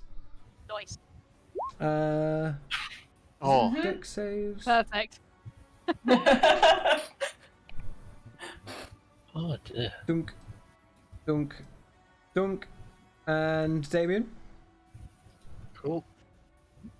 Guess I'm over here now. Unless you make the save, at which point you could dive out of the enclosure instead. Cool, Save. one moment. Let's see if we can do this. Hey! Hey. In that case, you are outside of Le Bouble.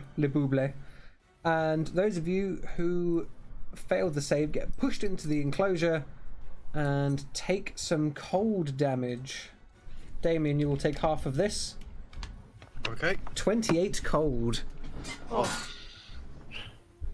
Damn. Nasty.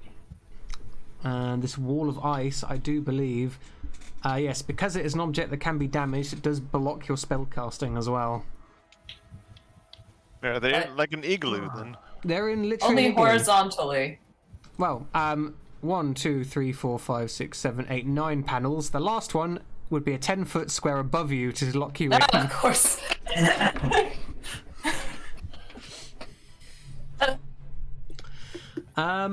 Yeah, and then we go to initiative order. So, Pluck, my lad, it's you. Alright.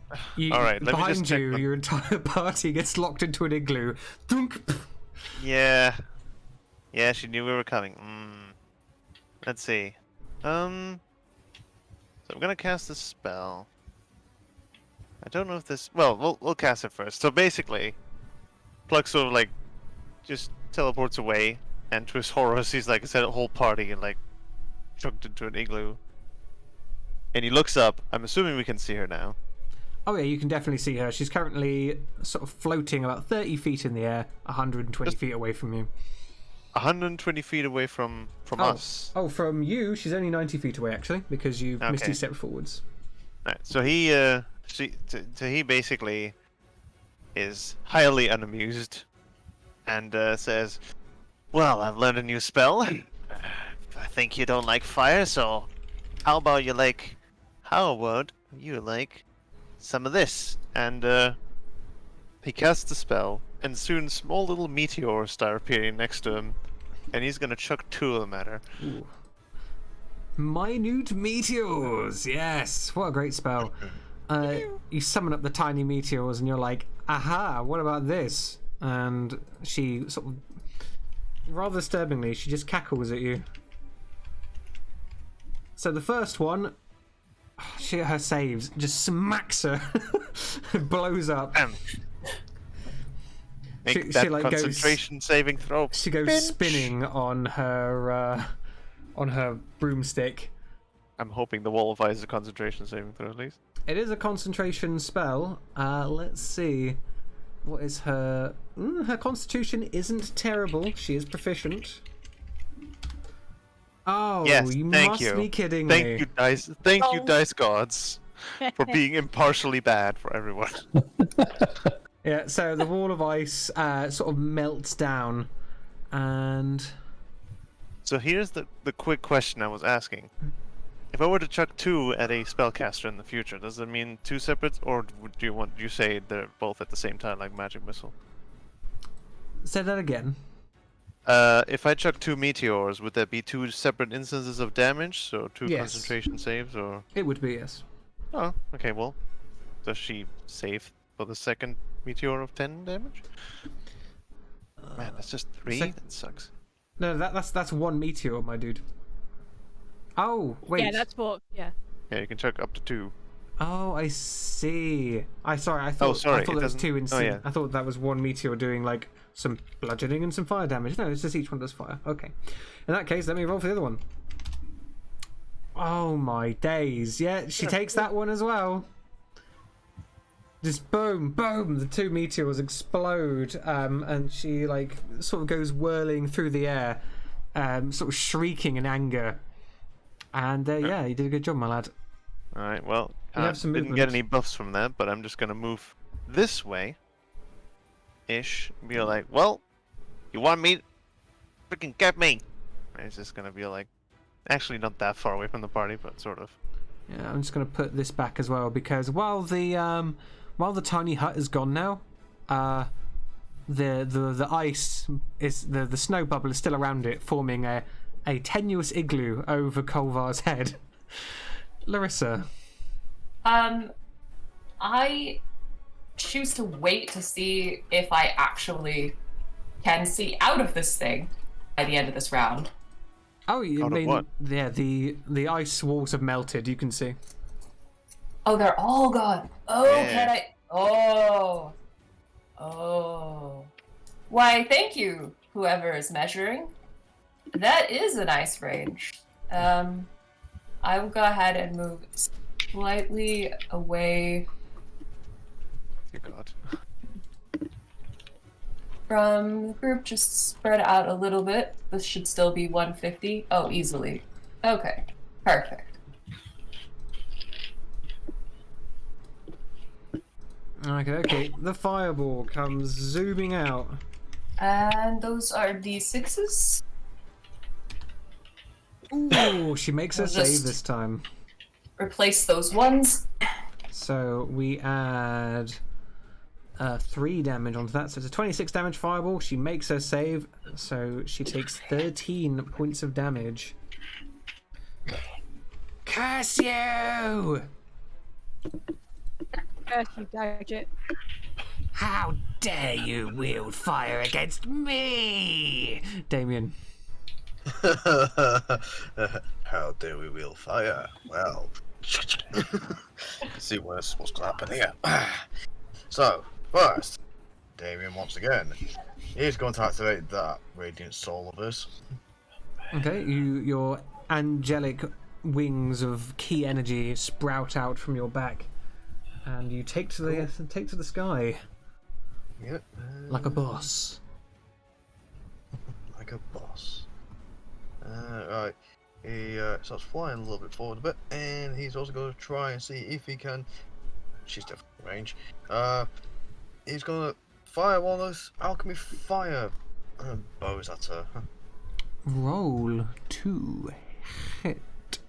Lad. Okay, let's see what we can do. Oh, you get her. Absolutely. The first Oh, yeah. arrow flies true. Cool. Let's see that damage. Ooh, that's what you want to see. And Yep. then add me in the 2d6 fire. 2d6 fire. Nice. The arrow explodes against her and she starts burning. I believe you have a second shot, my lad. I do. I will Just do a standard longbow shot against her, but this time I'll add the radiant damage on top of it. Go ahead. Oh, accuracy today. Man does not miss. Let's see that that damage then. Okay, okay. Cool. And add a bit of that radiant damage on top. I need to check something. What is the range on that? Okie dokie. Okay. So, I guess I missed. that's your. Huh? Oh, you do your damage. You hit her. Okay. Yeah. Is that your turn, lad? I believe that would be my turn. Huh? Alright, Kolvar, you are currently inside a snow bubble. Yeah, well, not jumping out has saved me from a terrible fate of icy walls to grant me the opportunity of a terrible fate of attempting to climb out of ice. Oh. Yeah, it's domed as well, so unless you're good at climbing upside down. Not really. You're going to try and climb your way out then. I'm going to try and climb my way out. You can make me an athletics check, please. 12. Man, you know, you do all right for a bit until you reach like the upper corner, and the entire thing just gives way under your weight and collapses down upon you, burying you in snow. Well, since I can't see anyone, I think that effectively ends my turn. Fortunately for you, it's not snow that's like had huge amounts of weight and pressure put onto it, so it's soft enough that you'll be able to like dig your way out next turn. But yeah, you're sort of just maybe your hand is just stuck through the other side. The rest of you is underneath it.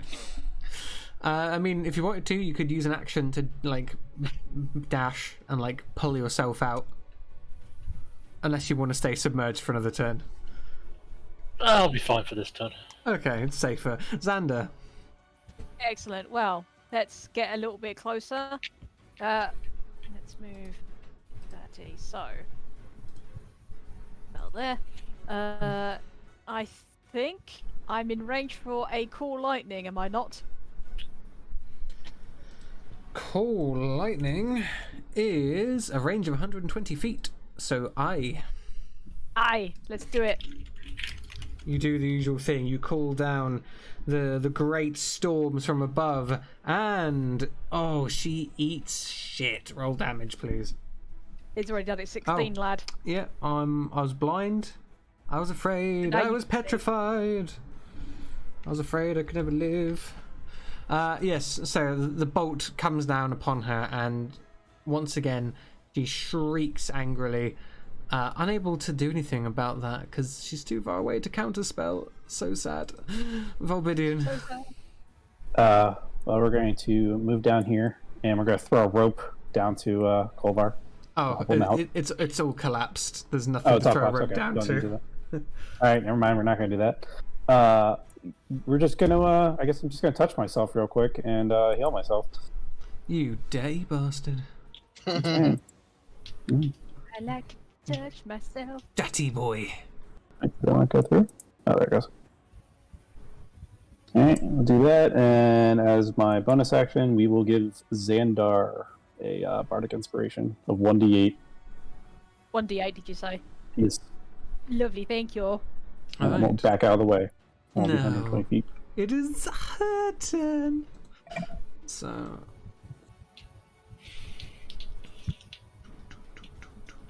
Perfect. I see. She flies forth on her broom, and then I'm gonna have to see how this would go.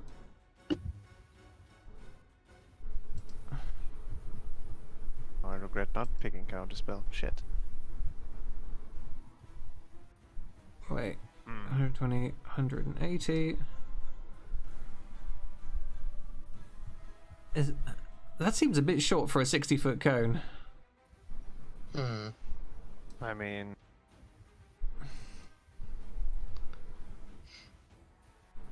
I don't know. How does one measure a cone? Yeah, I'm not really sure if I'm honest, but we'll just measure it out like so. Dunk, dunk. Again, that seems a little... The angles are a little off. We didn't go quite diagonally there. But regardless, can everyone except for Kolvar and Volbidia make me a dexterity saving throw? She throws out Cone of Cold. I don't think a 1d8 is going to save me.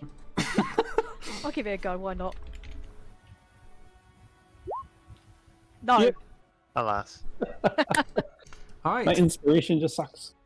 Damien God damn it. and Pluck are going to take half damage as she hits all of you with 43 damage Her dice Sorry, roll. Pluck.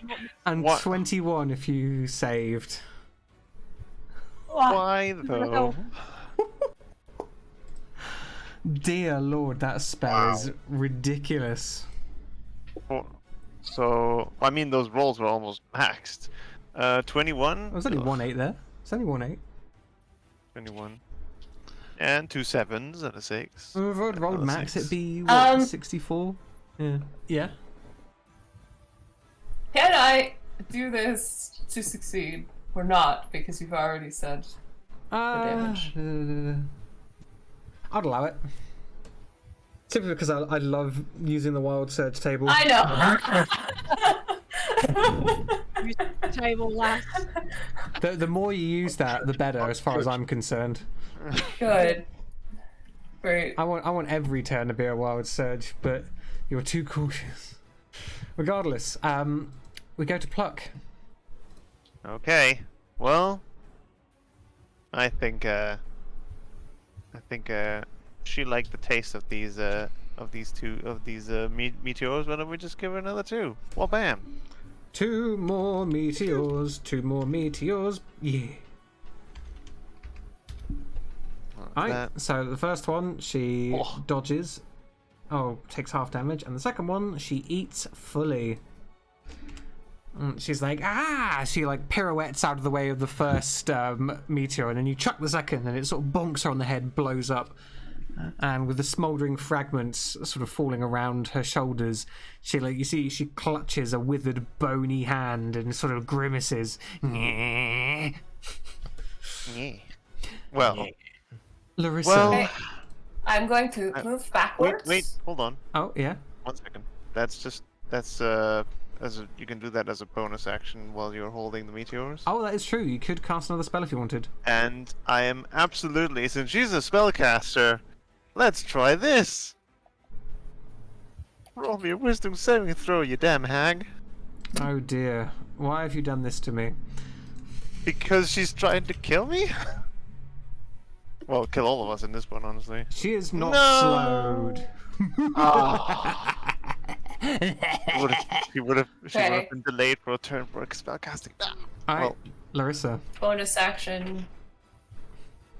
Yep. And then I forgot about this because I'm not used to it yet. Do it Okay. slash damage to allies. Oh wait, no, it definitely happens. Okay, so this is thing, and I will just roll on the nice table. Yes, roll I on the table. Forgot we turned it on. Yes. 27? you didn't roll 100. Isn't it like super good? I used. Alright, for the next minute, all spells which require an action to cast now require a bonus action and vice versa. Okay, Neat. including this one or not? Including this one, yeah. So if I use my bonus action to drink a potion and then I cast this as an action now. Well, okay. Not this one, sorry. Yes, Not this because one. that would interfere Okay. with stuff you've already done. That makes no sense. So 1 minute bonus action and action switch. Yes. Alright, well, mirror images. My first time. You get all of the images. So many images. It's true. Oh, in that case, we go to Damien. Right. She's Jeez. looking bloodied, to say the least. Certainly not dying, but injured. Cool. What do? What? Or from flying away. What did Damien do? Well, first, he's going to quaff a potion here. One of his health potions. It's his standard one. It's not lesser one, but one above this. Just a standard health potion. How much health does that give again? 2d4 plus 4.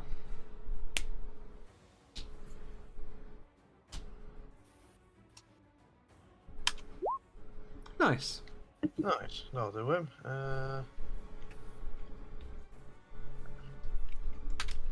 Cool. And then he's going to dive in front of her, and he's going to hit her with that with his sword. Excellent. So, first sword attack. There we go. A 16 actually misses her. She dodges. Oh. You'll never get me. Swings round. Oh God, you just got me. Roll damage. Here comes the damage. Nice. With the 5 extra from the radiant surges that you have, that is 18 points of damage. Oh no, it's 6 now, isn't it? So that's 90. Yeah. Oof. Yep. And then he's going to spend a key point, and then he's going to punch her. Naturally, of course. What else would one do in this situation? Well, he tries to punch. No, yeah, she dodges that one and that one as well. you send your fists flying, kicking away at her in the air, and sort of just trying anything to get her, and she nimbly sort of maneuvers her broom to evade your blows. Oh, Cackling the entire time, of course. Kolvar. well, we got our bonus action expert over there. Let's stop her cackling.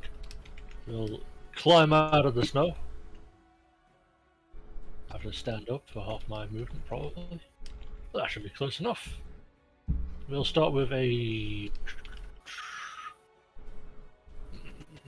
Where's the spell? There it is. Silence, centered on her. Ooh. The cackling stops.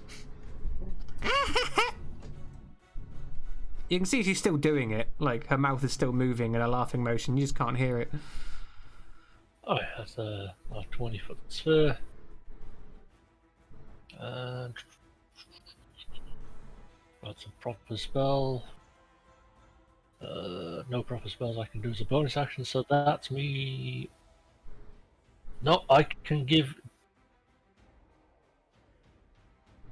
probably Volbidian a bardic inspiration since he can't inspire himself. Nice. Have a d6. Perfect. Always And being that's the one my to inspire those who can't inspire themselves, eh, Kolvar? That's the plan. And they can stand in front and take colds. Quite. Xander, you're not looking so great there. I ain't looking so hot, am I? I'm gonna cast. I think it was a greater healing potion, wasn't it? I've got so. You want to cast a greater healing potion? Sorry, do you? not cast. Drink a healing potion. Yes, of course. Oh, 6. 2 1s. Perfect. Marvelous. 2d4 plus 4. Lovely. Okay, well, let's move. 5, 10, 15. So I will call lightning on her again. Naturally. Naturally. It's the best way to do things. Oh man, she is just Is it again? eating it. And then I'm going to use the rest of my 50 movement to just fall back. It's like, as much as I like to do the hitting, I do not want to do the dying. No. She That is is my just getting completely fried by this lightning as we go to Volbidian. So I have a question real quick about the silence spell and where it was cast and how high she's flying. I imagine it's cast directly upon her. Okay. Yeah. All right, Which just wanna make means, sure I mean, that she can still is- move out of it, but it is up in the air with her. Yep. Okay. All right. Well, I guess I will just walk up to old Xander and give him a nice touch and two. keep on touching people. And because we Bloody goblins. Oh, oh, that's fine. I'll take it, lad. Thank you. you're welcome. And you know what? We will inspire Pluck this time. Oh, nice. Not managed to get my racial buff this one time, man. Alright. I'm inspired. Damien, you're getting an attack of opportunity as she is going to try and fly past you. Oh, right. Wow. Ah, there's a crit there. Ah. I'm out of inspiration, lad. I'm sorry. Yeah. She is going to upcast a spell to 6th level. Oh lord. So 1, 2, 3, 4, 5. You know what? I don't think she's actually noticed you yet, Kolvar. So everyone except Kolvar, make me a wisdom save as she casts a 6th level hold person. How does this interact with mirror images? It doesn't. It doesn't. Wisdom save, oh boy. I'm very wisdomous. You're so wisdomous, Xander. Now, the fun thing is, let me just double check which one my penalty is on. Because I think, yep, it's wisdom saving throws with disadvantage. Oh no. You're I like, had plans this downtime, okay? you feel like, Clarissa, that you were able, you could have bent luck just a little bit, but then the curse triggers and you just stop moving. Volbidian, what about ooh, okay. Hey. Xander and Volbidian. You two. Oh, Damien. Wisdom save. Oh gosh. Said everyone except Kolvar. Oh, wisdom save.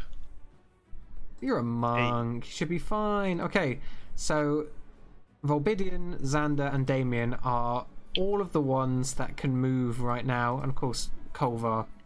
So she only really got 2 of you. It's alright. Pluck. Okay. Yeah. You spend your turn being like, ah. I spend my turn in the sweet irony of me being the one in held person. Indeed. Can you make me a wisdom save at the end of your turn? Break free. Yeah. I want to break free, and you do. Nice. Free. Larissa, the same for you, please. A wisdom save with disadvantage. Oh no. So, fun question. If I did give myself advantage and it canceled out and I took the 15, would that matter? No. Okay. Then, I still can't manipulate anything. It's fine. Marvelous. Damien. Oh dear. Right. Okay. I think I know what to do, cause I'm not going to be able to catch up to her. So once again, let's start firing them. Do what you must. Yep. First of all, a fire shot. Bugger. She dodges that one. Can she dodge the next one though? Here comes the next fire. Can she, mate? Can she? Oh. Fire! I shouldn't have talked such shit. Alright. It's always when you talk shit that you eat it the most. Alright, come then. Let's see that crit damage, my lad. Okay, so with the new crit rules, of course, that 1 is an 8, because all extra damage from critical hits are always maximised. So that is 15 so far, and then roll me 2d6 plus 12. 2d6 plus 12. Can I also add a d4 on that with me bonus action thing to add an extra damage to it? Was that a question, Damien? Yeah, it was. There's a question DM? there. Give me a moment, I'm just trying to figure out what the command is. Why? I don't know. It couldn't just be easy, could it? I thought that we had a command for that. I don't know. We do have a command for crits, but I don't know what it is, because apparently just having exclamation mark crit It's critical. was too much. It's not crits. Oh, He it's just crit. did it. No, I typed crits. We Oh. typed crits, critical, and Nah. Attack your mod. Criticals? Hey! There you go. Criticals. There we go. Criticals. Ooh. Huzzah. Thanks, Nightbot. I'm gonna have to take Ollie's advice and just add in all of the extra commands for each one, so it doesn't matter how you type it. Dear Lord. We got there though. So you do 35 damage, Adding an extra bonus to adding an extra D4 as well. which gets doubled. Sure. Oh, does it? Oh god. Yeah, it's quickly. So 2 plus 4 because of the crit thing is 6, 41 damage plus your radiant thing, 46 damage.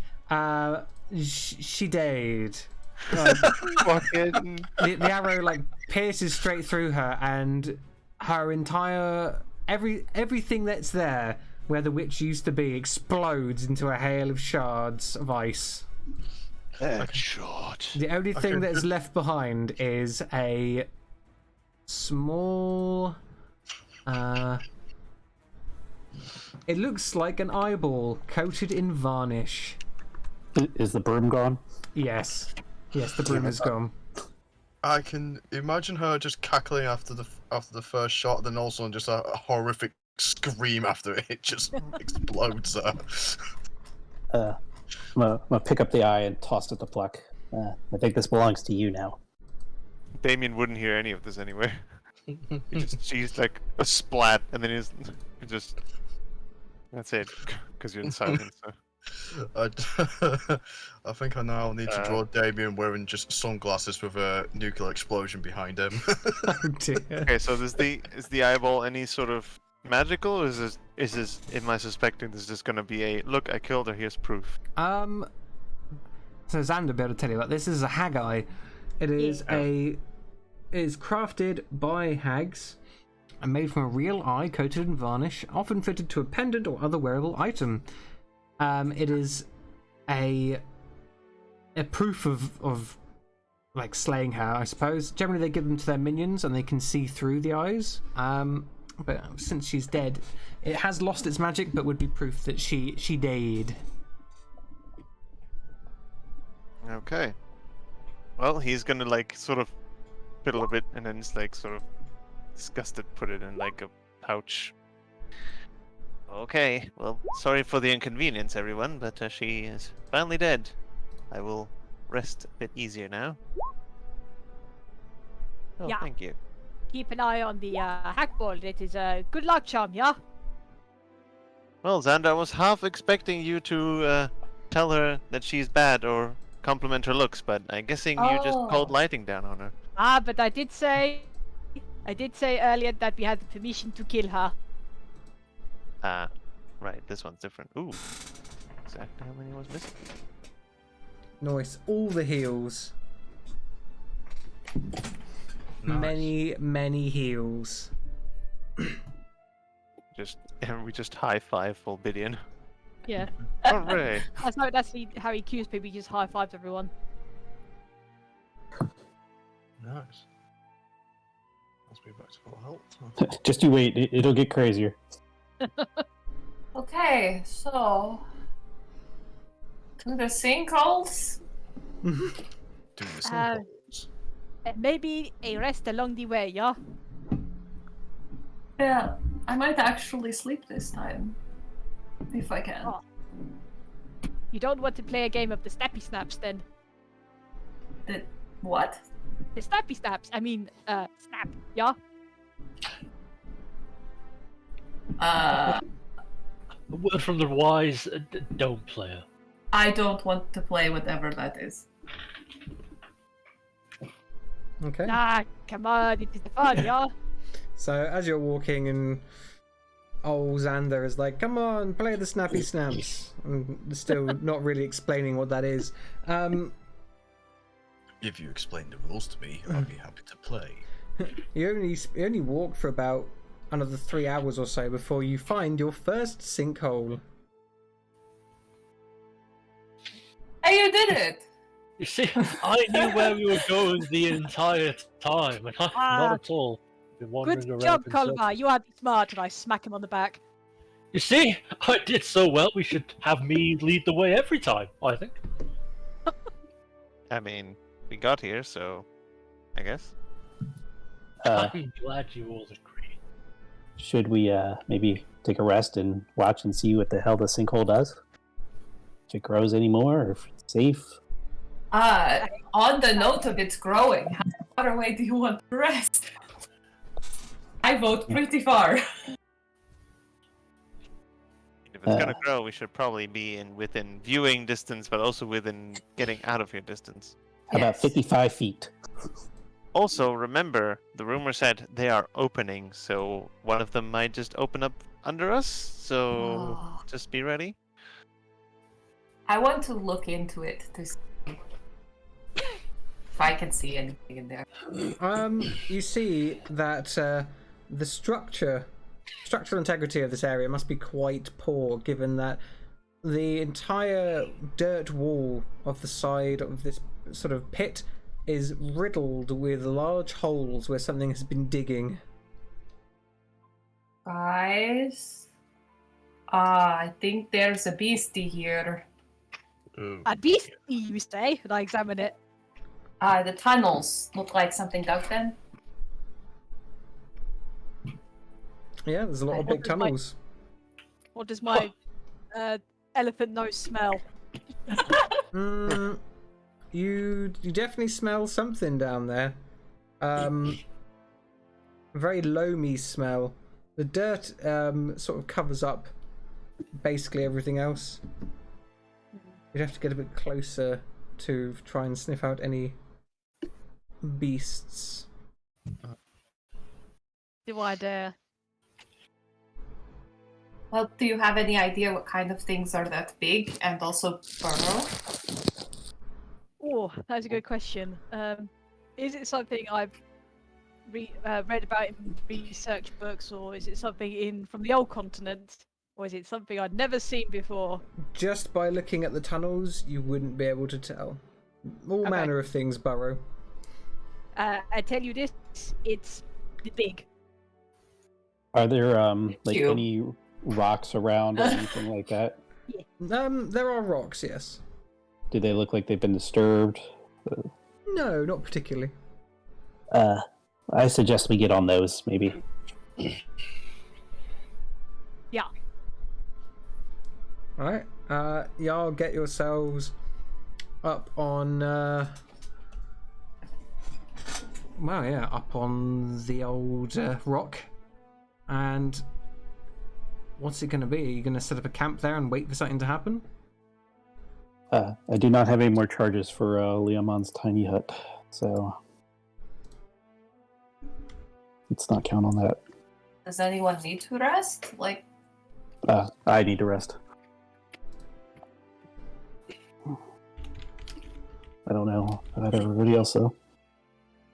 I'm You sure need to rest because of your spells, or because you don't have the immortality thingy? Spells. Yeah. Oh well, we might as well. I mean, we can always just keep an eye the whole time while we're resting. Let's just rest, and maybe we'll see something interesting. And first light tomorrow, we can go look down some holes. Hey. Sure. I mean, what time is it?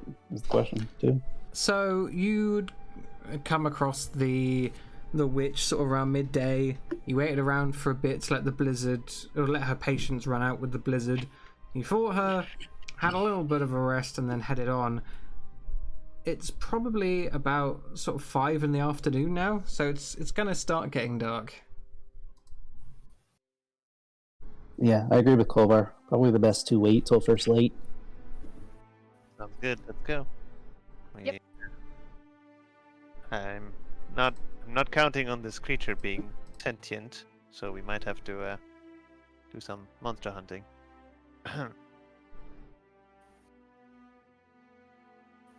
Alright, so you set up a camp and begin resting sort of on top of the rock where you're fairly certain it's safe.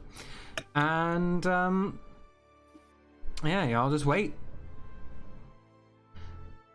It gets dark, and before long you hear rumbling beneath the ground. Not where you are, but sort of out in the distance. Is everybody awake or are some people sleeping? I mean, the people who need to sleep are probably having a bit of a nap. Yeah, I'll have a light nap now that sort of my tension has gone off my body. So. So yeah, there's definitely something out there, and there's a lot of them as well. Oh. Great. Who else is awake? Is Volbidian awake? Yeah, I mean, he can stay awake. He just has to do light things. Do you want to wake up the others, or do we wait to see if they come closer? We can wait to see if they come closer. Give me just a moment. I'm going to grab myself something to drink. I should only be about a minute or two. It's the tears of his players. Now, all of course is the question: do we or do we not get our spells back if we wake up now? Man, that witch though. Jeez. I love how our hold person completely just fumbled. I hold 2 people. One of them is free now. Oh no. What's this? Someone seems to have taken aim to me. I mean, there could have been 2 more fireballs, and she prevented any more fireballs from coming, so it did something for her. I was like, the next turn, if she had survived, I would have cast my Curse of the Mocking Fae that I have now. And I would have cast like a little cloud of Mocking Fae to piss her off. It would have been pretty funny. Surround the creature, must make a wisdom saving throw, imposing disadvantage on ability checks and attack rolls. Fails. Sadly on success, it's a save or suck, so... I have returned. Welcome back. So yeah, have you decided on a plan of action? The 2 of us who are awake, we're just going to watch, I guess. Alright. In that case, y'all don't really see anything. You hear lots of stuff, you don't see anything. We know the general direction of where the sound came from, though, right? Under the ground, yeah. Okay, so we've got lots of nocturnal somethings. Mm-hmm. So if we go after them tomorrow, they'll all be tired, and we'll be ready. Hopefully.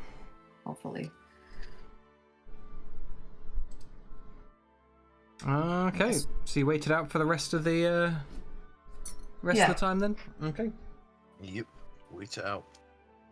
In that case, by the time morning rises and y'all are all well rested, it's all gone quiet again.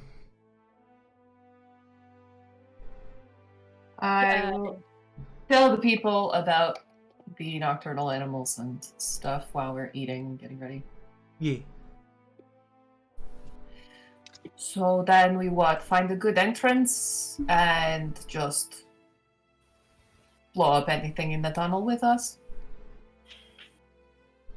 Did you catch a good idea of which direction you heard all this rumbling? We'll go ahead and gesture, probably out towards the big field of sinkholes. Yeah. Well, in that case, let's be a bit risky, say, and I'll find a hole slightly closer. They might have more tunnels that lead straight to whatever's digging all these holes. It's probably just a large badger or a vole or something like that. I'm sure it'll be fine. A badger? You mean the giant gnome? I didn't know that badger was the giant gnome. In this land, who knows how big a fish you could find?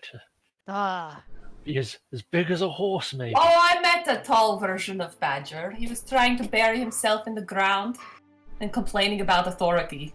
He does a lot of demur, yeah? Yes. He was a Nosferatu, so it wasn't quite the same. But still, pale and grumpy. Very close. Oh, that guy. Yeah, that guy. Yes, that guy. Okay, I am good to go whenever. All right. So, I'm assuming if this thing burrows around, we have to be careful because he'll probably detect us. Well, it could be asleep. That was kind of the hope. Well, we set off for a sinkhole that's further in and go down it. nice. Why don't we? Yeah. Okay. How are you climbing down? Oh, this again. Probably a rope around a tree nearby. Maybe. Near the sinkholes, there aren't really anything like trees, especially if you're going for one further in. Are there any sinkholes that are kind of like diagonal at all, or are they all just straight? I mean, pits? the big old wide old pits.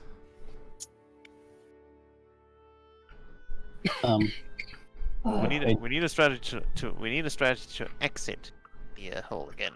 So None of you guys have the ability to like dig a tunnel that would be easier for us to do. Nope. Cool. Not really my specialty digging. It's not mine either. Are we near a fresh hole essentially that we can tell, or no? The fresher ones are all on the outskirts.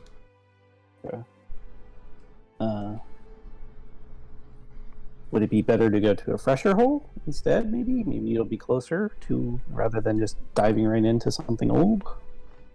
Well, since you're my friend and you insist, let's do what you think is best. Well, I'm curious to see if there's a. I mean, what would be the reason to make all these sinkholes? I don't know that they're doing it on purpose. If they're just digging around, the ground could just break.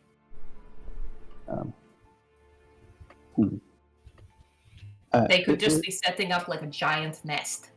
This might be a long shot, but I'd like to ritually cast something. Sure. I want to detect the holes to see if there's anything like disease ridden about them. Interesting. If the creature's sick. You do sense a air of disease, yes. There's nothing It's like nearby, but there was something disease-ridden here. It's like I thought. There might be something wrong with this creature. I'm getting There's a bunch of them. There is, and what makes me worried is that they may be poisonous or diseased, and something might be wrong with them, and that's why they're probably digging these holes. They might have something going on that we don't know. Oh, this is the part where you tell me you can talk to animals. No, I can't. You want to try to feed it and see if it tries to eat you? No. Oh. I have my ideas, but I'll keep them from you. So you'd like me to start with fighter because I don't know your ideas, and so I can't even give them. By all means, burn the disease away. Let's find it first and then plan later. Yeah. So again, how getting down hole? Well, as Volbidian said before he decided to stand still and spend 10 minutes, ritual casting stuff, but we'd follow his suggestion of going back to one of the fresher holes. A bit of backtrack, you'd never hurt anyone, and we can go down there. Yeah, fine. In that case, you can get back to the place where you were resting like yesterday, get a rope around some of the rocky bits there, and climb down using that rope. Nice and easy. Okay. I can't see in the dark, so I'll cast light. Marvellous. And ahead of you, you see many, many, many tunnels. But I'm assuming you're going to start heading back the way you'd just been, but underground this time. When I'm smelling out, is the scent stronger, weaker? What does it smell like? Yeah, you can definitely smell something now. You can smell all manner of things, actually. Smoke, food, metalworking. I smell food. I smell food. What kind? It smells like some good soup. Maybe some bread as well. Oh, soup and the bread, and smoke. I know what's down here now. It's dwarves. We're dwarves. Dwarves as big as men. Giant dwarves. Who else could dig a hole and eat bread? And soup. as you guys head through the tunnels, you can see that they must have been dug by something with quite large, wide claws.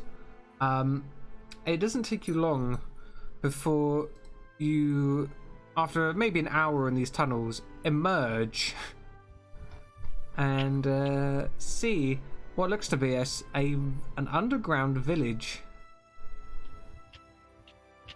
As you sort of look around, you see there are tons of gnomes everywhere. One of them, who has really bloodshot eyes, approaches you. So, hello, little friend. Hello there. How you doing? Doing okay. How about yourself? I'm really tired. I can help you with that if you want, but I have some questions first. Sure. Are you and your people the ones responsible for these sinkholes? He sort of like looks past you at the tunnel. I don't think so. They keep turning up every morning. So, Hey? do you, all right. So, what's causing this then? He shrugs. Oh, I don't know. We've tried staying up or looking for the thing, but just fall asleep. Interesting. We heard a loud rumbling, or at least. You think that'd wake us up, wouldn't you? Look, I would, yes. there's one fella who keeps going on about tunnels and the like. He's a bit mad, mind you. That's fine. We'll talk to him. He sort of points over at a mill where like water is going through. Water from an underground river is going through like a big wooden wheel, and you assume that's a place where they would grind up bits and bobs. Yeah, you'll want to go over there, see him. Thank you. Okay, yeah, we'll go over that way. As you look around, you see that these gnomes appear to have trained giant moles as their steeds. You just see a pen filled with giant star-nosed moles, sort of munching away at things. Big enough to carry a medium-sized party member? Big enough to carry a small-sized party member, yes. Small-sized. Ah, Can't ride a Small mole, size. Solver. I am small-sized. I thought you were like regular human-sized and weird-looking. You're Nope. small-sized. I am small-sized. Is Pluck small-sized? I think so. Yeah, I think I said he's very short for a half elf. We use this music. Don't know what constitutes nicer for small this. size, It's being a gnome or a small-sized creature. Caden. Are you Caden size? It's really the designation right there. 5 Yeah. 5 by 5 feet. What? No, that's not class as small then. No, that's not. Sorry, only Caden can ride this then, sorry. Size categories. So yeah, Well, it says 5 by 5 is considered small. 5 by 5 is also considered medium. the Oh, giant wow. moles are medium creatures, which, yeah, given normal moles are like tiny, makes perfect sense. It's fine. I don't need another mountain right now. Another Right. one? What else do you have? Remember, we have Chauncey and Chandler. You were there when he took the fall, and he also has that donkey thing. Oh, but you never ride those things anyway. You could ride this today. I mean, it's true. It's true. But Caden, are you like the fairy tale princess? You just take every animal you meet along the way? yes, that's. You know what? I'm gonna go see about these moles right now. He also picks up babies that he finds. That's right. We got Steven. Good old sleepy Steven. I sniffed the baby. It smells like a baby. You brought him with you? Steven is just always with me. He's still alive, right? He did get hit by that rather large colds blast a few times. That's what the onesie's for. Still in one piece. You sure? The onesie of invulnerability. You know what? I'm not even going to check on the slight chance that it might be a dead baby. Let's go and buy you a mole, eh? Sure. That'll take my mind off that. I'm saying for the purposes of Babs, as long as Volbidian is up, then it's fine. If he goes down, then you'll have a problem. Because he can protect it while he is conscious. There you go. Well, you say we, more like he has a problem because he keeps bringing it the fuck along. That is true. That is true. Yes, Honestly. Tragedy may strike one day, but it's his choice to make. one there. Maybe later today. You never know. So, my gnomish friends, how much for a mole? We're not selling them. Oh, please, go on. No. Please. You keep saying that word like it's going to change something. Yes. I think it's Please? to change. So, Volbidian, what So what do you want to? are you saying to them to back that up? So, what I would really like to do is I would like to buy a mole from you to figure out what the problem is.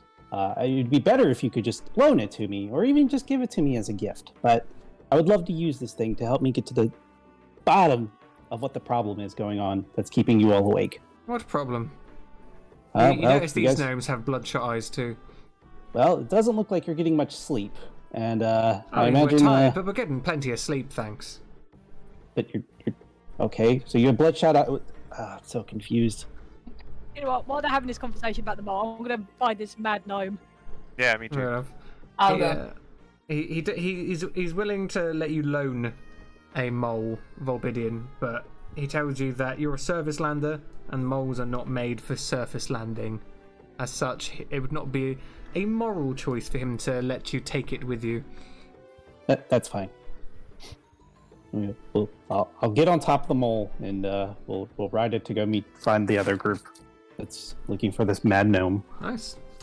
So the rest of you get on over to the old water mill, and yeah, there's a door in front of you. It's quite small.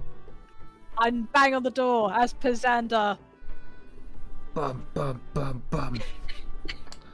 The door opens slightly, and you see a wild-eyed gnome with bloodshot eyes. Who's it then? Oh no. What have you turned into this time? He says, looking at you, Xander. You're not a mole? What did he look like before? Well, I don't know. I've never seen this before. Why have you got such a long nose? Hello, I am the god of sleep. If you tell me everything, I will help you.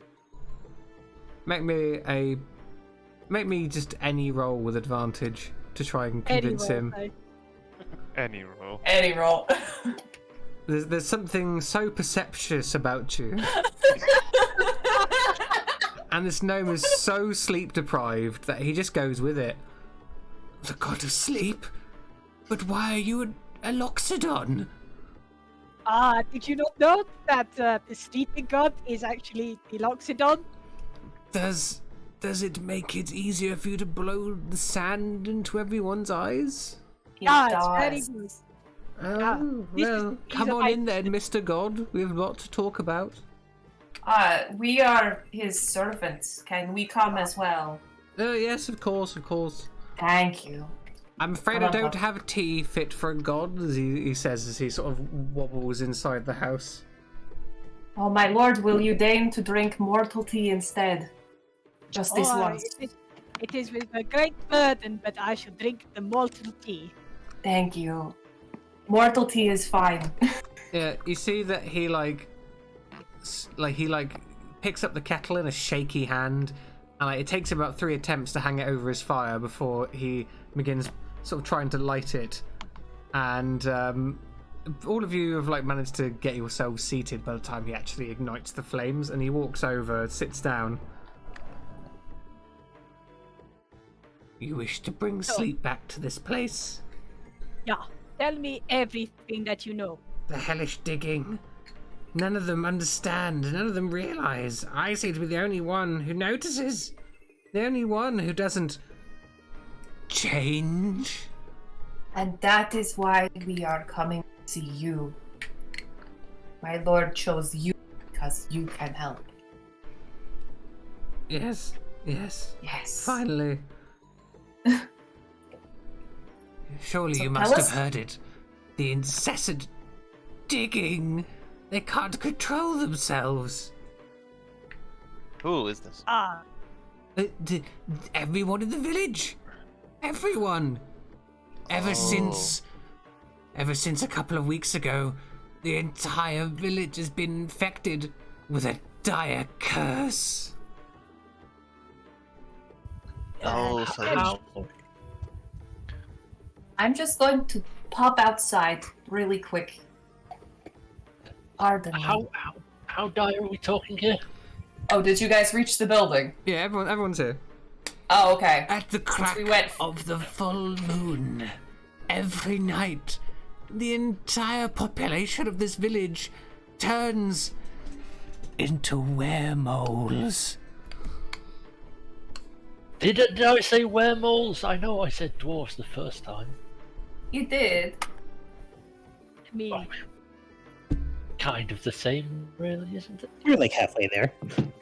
tell me, do you remember anything odd or unusual that happened before the werewolves happened? Well, yes, actually. We do lots of digging just to expand our territory and perhaps find nice tasty fungus to eat. Oh, I miss fungus. But we found something. It was a ruin of some kind. Very old, dedicated to some of the old Toskia gods. Regardless, we didn't find any Toskia, not a living anyway, and, well, I fear someone must have taken something that doesn't belong to them. What kind of items or things were there? Was it just the Toskia stuff, or? There was some paraphernalia, relics of an old civilization sort of thing. I believe that they perhaps might have been some tunnels they used to live in, but we have no evidence of such a thing. Regardless, I think most of it was taken, to look at, study, take apart, reassemble, add nice little clockwork bells and whistles, that sort of thing. And out of all the people in this place, who or what would have taken these items, yeah? Well, there's the Tinkerer. I imagine that, I imagine he'd be the one looking at most of the more fancy items, but I've tried talking to him, he doesn't understand either. I don't understand, well, I'm the only one who doesn't... who knows what's going on. I mean, he sort of looks around. I'm not exempt. I change as well, but I still retain my... no-manity. Oh, I like that. That is good. Excuse me. Volbidian, Yeah. are there any traces of the disease here or the villagers? We can cast it again and find out. You cast another detect poison disease, and yes, all this gnome and apparently every gnome that you can see within the 30 feet range is diseased. You the assume mole with disease? lycanthropy. Good old That mole mole better be fine. lycanthropy. Is there anything that's sticking out from the moles? Since the mole that I'm riding or anything? No, the Just to moles are make sure? fine. Okay. Could I roll some sort of? Well, have I heard about Toskia artifacts or history about the Toskia? The only thing you know about the Toskia is, well, that they're just rat folk. The small okay. rat boys. You don't know anything about their history because they're very secretive. They don't really tend to show up anywhere unless they want to.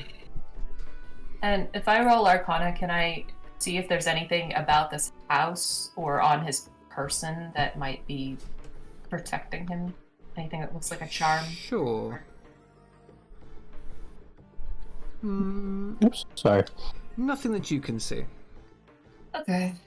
Okay, tell me, which direction is the Toskia bits and bobs? He sort of like points out one of his windows, and you see far the other side of this cavern there is a tunnel leading away. That's one of the fresh tunnels. You can't miss it. It's right there. A bit ways down. Well, as the god of sleep, I most graciously thank you for your services, unless my assistants have any further questions, yeah? One or two. You say that you took a lot of things out of there and gave it to the Tinker. Where can we find this Tinker? He lives. You must do is follow the water, and you will find it. Oh yes. He lives in a very fancy building. It's got lots of clocks on it. Fancy building. Lots of clocks. One last thing. Do you happen to have change for a gold coin? Silver pieces, if you don't mind. I could, yes. I have silver. Okay. He sort of hands you 10 silver in exchange for the gold. That'll be enough to protect me from any workers, I'm sure. Marissa leans down. It obviously helps me.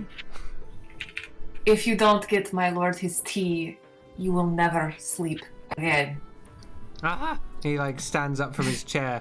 As he heads over back towards the kettle, you see that all like he's been sat here talking. The old water in it has like evaporated. He like looks down at it. Oh no! Nothing to do but start again or get used to it.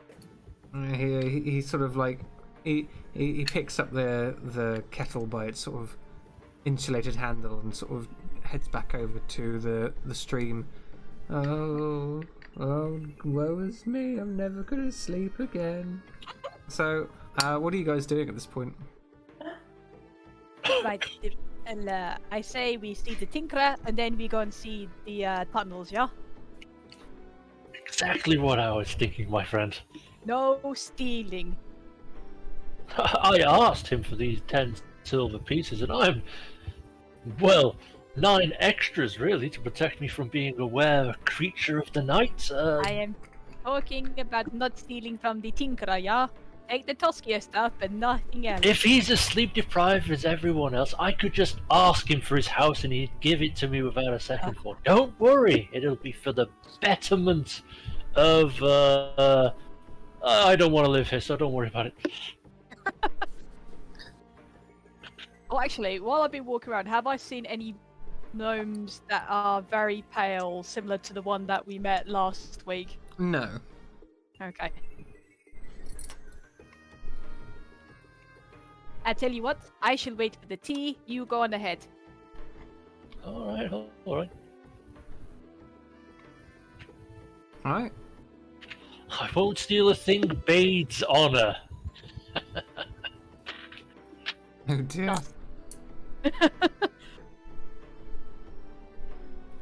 Alright, let's go steal some stuff. I will follow Kovar. I will stay with Xander. Okay, I okay. will stick with Xander. And Pluck. Okay. What's Sorry. Pluck doing? Who's he going with? Are we splitting the party? No. Sorry. Yeah. Do you want to go to the Tinkerer's house or do you want to wait Tea. with the god of sleep for the tea? I kind of feel bad for the guy, so I will wait for the tea. Alright, he comes back and he brews you guys some nice tea. I'll help him this time as well, make sure it doesn't pay. Excellent. I'm gonna blow his mind and drink the tea through my trunk. That does blow his mind actually. He's like, It's gotta burn. I'll pat him on the back. See? All good, don't worry. oh, I'm so glad I get to sleep. It'll take a little while to take effect, I'm sure, but you know. So, And nobody meanwhile, can sleep on him. meanwhile, we have two fellas heading over to the old Tinkerer's house. It's fairly easy to spot. Big old sort of brown house covered in clockwork with many different clock faces all around it, sort of ticking. Well, you want to do the talking? For the most part. Do you know anything about things that are older than 5 years? It's in creation, history, that kind of thing? History? No, not my strong suit. Well, then we'll just lie. A knock on the door. The door is opened by a rather portly gnome wearing a brown apron that has hundreds of pockets in the front of it, all filled with very minute tools. He has over one of his eyes a lens that you imagine magnifies what he looks at, but the only thing you're seeing right now is his eye being magnified to you, and you can see like every little like red vein of his bloodshot eye as he sort of stares at you through his glasses, and his mouth under his bristly black moustache sort of turns downwards in like a frown. What? Greetings, my friend. I heard you were the person to come and talk to about these interesting Toscian ruin things that you found. My friend and I are from the college in Fairhill. I'm sure you've heard of it. No. Kyrax College? No, I have not heard of it. Well, it doesn't have you as an esteemed member, so of course it's beneath your notice. Can we come in? Do you have business? Yes, with the artifact you found. We're very interested to hear what Rolls you his think. eyes. Go on, come on then. He sort of steps inside, leaving the I'll door pat open him on for you the to shoulder enter. on the way past. Go in. All right, Maurice, you stay out here. I'll be back for you in a bit, and I'll follow them in. He squints at you, Volbidian. You're not a goblin. No, I'm not. I am not at all. I know I am- my goblins, and you're definitely not one of them. No, I'm a Verdin. That's what we are apparently called. Verdin. You pick it. I don't care. But my name is Volbidian, so don't worry about calling me a goblin. You can call me Volbidian. Okay. And he sweeps through the chamber and sort of digs out a tray filled with all manner of junk. This is some of the things I've been working on. As you can see, a lot of the old Toscir devices do not mesh well with clockwork. It is a waste of my time. Nodding along, interested. So, I mean, it's hard to sort of distinguish what's valuable or even what's useful amongst all of this. How are you guys going to tell? Well, my first question would be, would my detect poison or disease tell me anything about it? Like, would I see any kind of, like, aura of disease? You see no aura of disease except for on the gnome. Okay.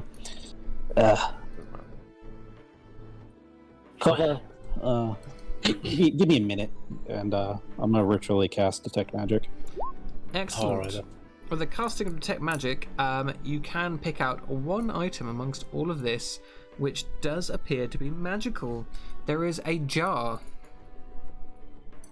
The jar has a stopper on it that is in the shape of a rat's head. So there's some very interesting things here, and I will move all of the items around, and kind of shuffle them about, just trying to confuse him a little bit. So not really much to take home to talk about, and continue sliding these things around. And I'm gonna kind of like nudge Kolvar as I'm talking. So, we're thinking here at the College of Kirak that we're not gonna really think about taking any of this because, like I said, it's not gonna do anything. And I'm gonna try to pass the magic item to Kolvar, the sleight of hand. Sleight of hand, yeah. I wouldn't let you take any of it anyway. It's not yours. Oh, Kolvar, help me! But does Kolvar help? No, because I'm not trained in sleight of hand. Is there an inspiration to be passed around here? No. No. I'll just grab it in my hand. Carbar. Yeah, no, this one is very not very interesting at all. I mean, it does have a very interesting stopper on it, though. It's worthless. It's just a jar. Well, I mean, if you don't mind and you say it's worthless, this one might actually be worthwhile to take a look at back at the college. He looks a bit defensive, but It's mine. Well, No. Go ahead, Colbar. We here at Kurax College are more than interested in funding your further research. We just want to take this back as a more of a token of what you're up to and what you're looking into. Of course, I would pay you for the privilege of access to your further works and to help fund your current projects. I do like money. How much am I being paid for that jar, Well, for the jar and for your continued research into the subject, how about 50 gold as a down payment, and we can negotiate the rest with the college proper? he raises That an seems fair. eyebrow. That could get me quite a lot of parts. Yes, I agree. Give me the 50. Give me. Excellent. I'll pass the jar back to Volbidin, and I'll start counting out the gold very slowly onto the table. Volbidin, you 50 can make gold an through. insight check. An insight check? Yep. Yeah, you can see that the gnome has a smug look on his face, like suckers. And he's got 50 gold to get rid of a shitty jar. I can't even put clocks on that. Yeah. And now that we've established a good business arrangement, how about you show us the good stuff? Let's wait until you're... He sort of raises up his fingers to do like a commas sort of gesture. College gets back to me, Well, we would be interested in looking at anything that you might have acquired, say, off the books, as that we might... I'll look at Volbidian. Find a private collector for? I don't want to say this out loud, but since it's only us here, private collectors do tend to pay far more than learning institutions. I see what you're getting at. I have nothing to assist you with right now. I've been a bit too tired to do my work properly, but I will keep in contact with this college of yours. If I have something I wish to sell. We are intending to go and have a look at the ruins ourselves. If Is you there must, anything that... there's nothing left might- there. Well, your notes on the matter, your insights into whatever you found would be very helpful. It would weigh very favorably in future negotiations, I can assure you that. You can make a persuasion check. I think it's more of a fat lie, but I'll take persuasion. It's the Okay, same you rule. can do deception then. Give me that deception. It's like I say, it's a +7, either way. He frowns. There's not much of note. It's more of a burial chamber than anything. Probably from one of their nobles. Noble burial chamber. What kind of race was there? The Toskir. The rat Toskir. folk. Okay. Yes. We're lucky there aren't any left. We'd have been swarmed. So, No. I don't know how to say this without kind of implying you need it, but would you like to get some sleep? I've been getting sleep. I'm just tired. It's been a long day. You're making it longer. I apologize. I was just trying to help out. That's all. So, you have the magic jar, and he doesn't seem too keen on answering any extra questions. So I assume at this point that you skedaddle. Yeah, we'll thank him for his time. We'll assure him that the college will be in touch. They'll never be in touch because we're not representatives of the college, and we'll bid him a good day. All right. So then we go back to tea team. You have finished drinking the tea. It was all right. The gnome has just been sat there, sort of staring at Xander. This tea, the tea is. I hope you like acceptable. the tea. Yes, good, acceptable. I aim for acceptable. Acceptable is a good margin. Yes. Yes, you have done the well, little gnome. And I am hoping within the next 24 hours you will get the good night's sleep that you deserve. Oh, thank you. I'm so looking forward to it. And unless my humble assistants have any further questions or requests, we shall leave you alone.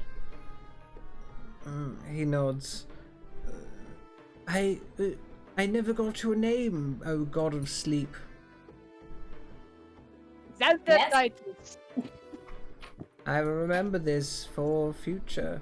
Yes. Now you rest your weary head, little gnome. Okay. He sort of like puts his head down on the table. Good enough. Oh. I shall leave him to it. I will follow him out the door. I will follow too, obviously. Unite with the party. Marvelous. So, where to now, my lord? Well, I could get used to being this god now. Oh, We should wait for the small Viridian and the Stinky Finger Culver, yeah? Oh, you're not waiting too long as you see them sort of heading out of the Tinkerer's house and in your direction. Ah. What is this? Well, we found this jar, and it is magical. what kind of magic? What kind of magic indeed? The school of magic. Necromancy. It is a necromancy magic. Oh, What kind of what's it looking for? Historical, or has it got any runes, or does it look like what's the word looking for? One of those jars they used to use in Egyptian times. You Can't remember can what they're called. use a history check. Excellent. History. Oh. That's an insight check. Oh yeah, it is. Sorry. History. There we go. Marvelous. It does indeed appear to be a canopic jar. That's what I was looking for. I shall turn to the group and go, that is the canopic jar. It is for dead people and the stuff. Yes, the Tinkerer said that the ruins were some kind of burial chamber. You telling me that they've basically desecrated a dead person's site? apparently. Yeah, putting one and one together, it sounds like it. Not desecration, it's archaeology. They've been dead for more than 100 years. But some of these places, they do bad, they do the cursing, and now they are the werewolves. Did we determine if there were any runes on the jar? There's no runes on it. It's nicely decorated, mind you. It has a Is rat it head anything stopper. that we can read? Not really. Does it sound like there's something inside when you shake it? Liquids.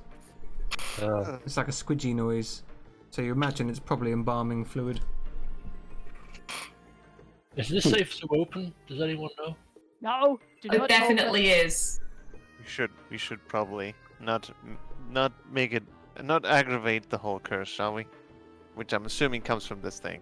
I'm Perhaps- sure the curse doesn't come from this thing because it's still closed. I mean, if it was, it's got a liquid in it. It's kind of potion-y. If you drank out of it, you might turn into a were-rat, I'll admit. But that would mean you'd have to pour it in the river. Who'd do that? It is a very. Let us take the jar back. We are not opening the jar. It will be the stinky stink, and I do not want the stinky stink. I'll have you know that the college paid 50 gold for this this jar, and I intend to You are get not every from penny back. College. You are not from the college, Kolvar. I bought it on behalf of Kurak's college, and I'm going to say I spent 60 gold for that. It's a historical treasure. Clearly. Shall we Let's go. find this burial site? Yes. Let us go to the burial site. Yeah.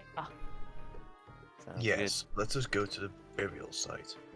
Yep, as soon as we solve it, the better. Right, Right. Okay. You head out towards the tunnels and look for the old burial site. And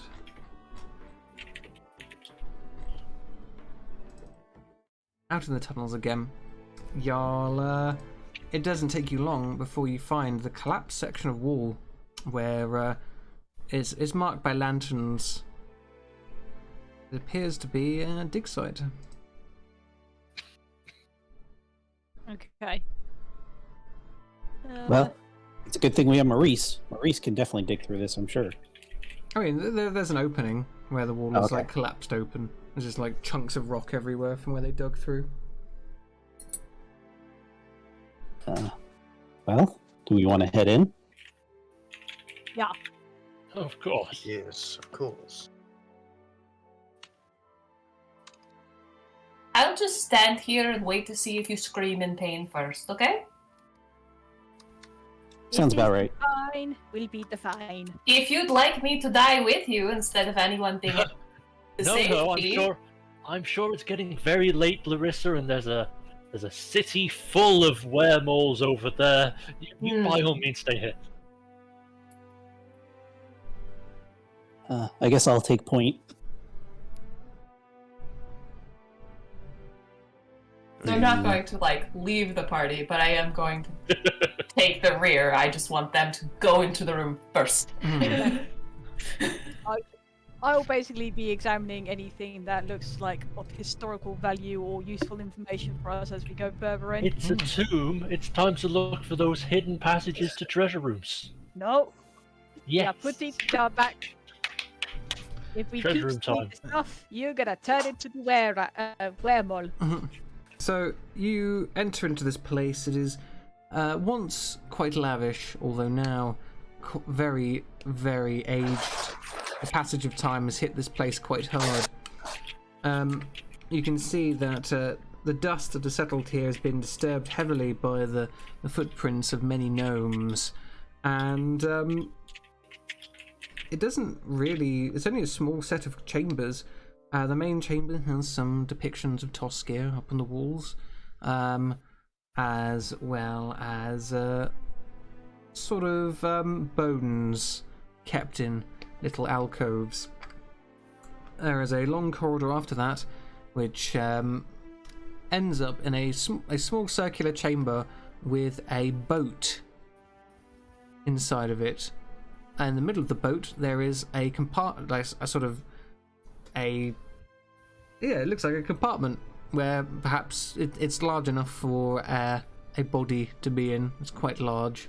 The boat is extremely ornate, with a large set of sails pinned up around the ceiling and walls, and it has some. The gnomes took most of the fancy-looking stuff, but they do appear to have left the gold that was in the boat. Does the ornateness almost match that of the jar? Oh, absolutely. And as you sort of enter, you see that the lid slowly lifts open,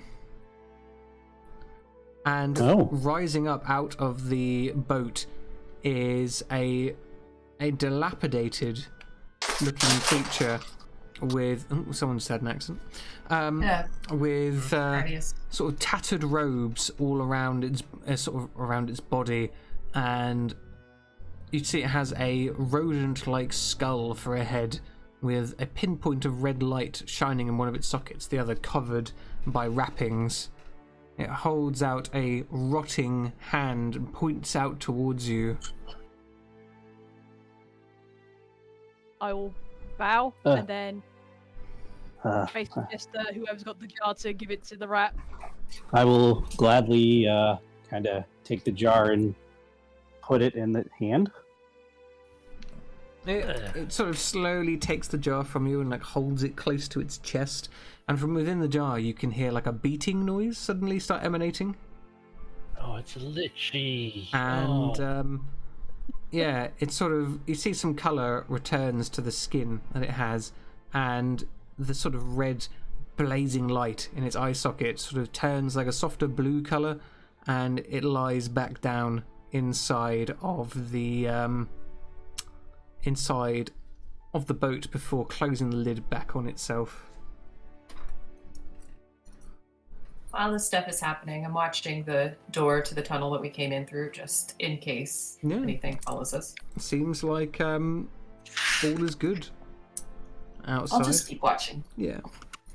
Well, I guess we're done here.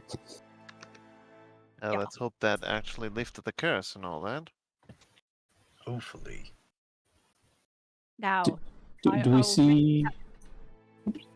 Do we see any writing on the walls as to what this may have been? Not really, no. It's mostly pictures, and they don't really make a huge amount of sense. It's all really old and worn away. I'll gently tap on the old ornate coffin, basically go, "You do the resting now, little rat. You have earned your keep. Now we tell off the gnomes." Should stay dead. God grief.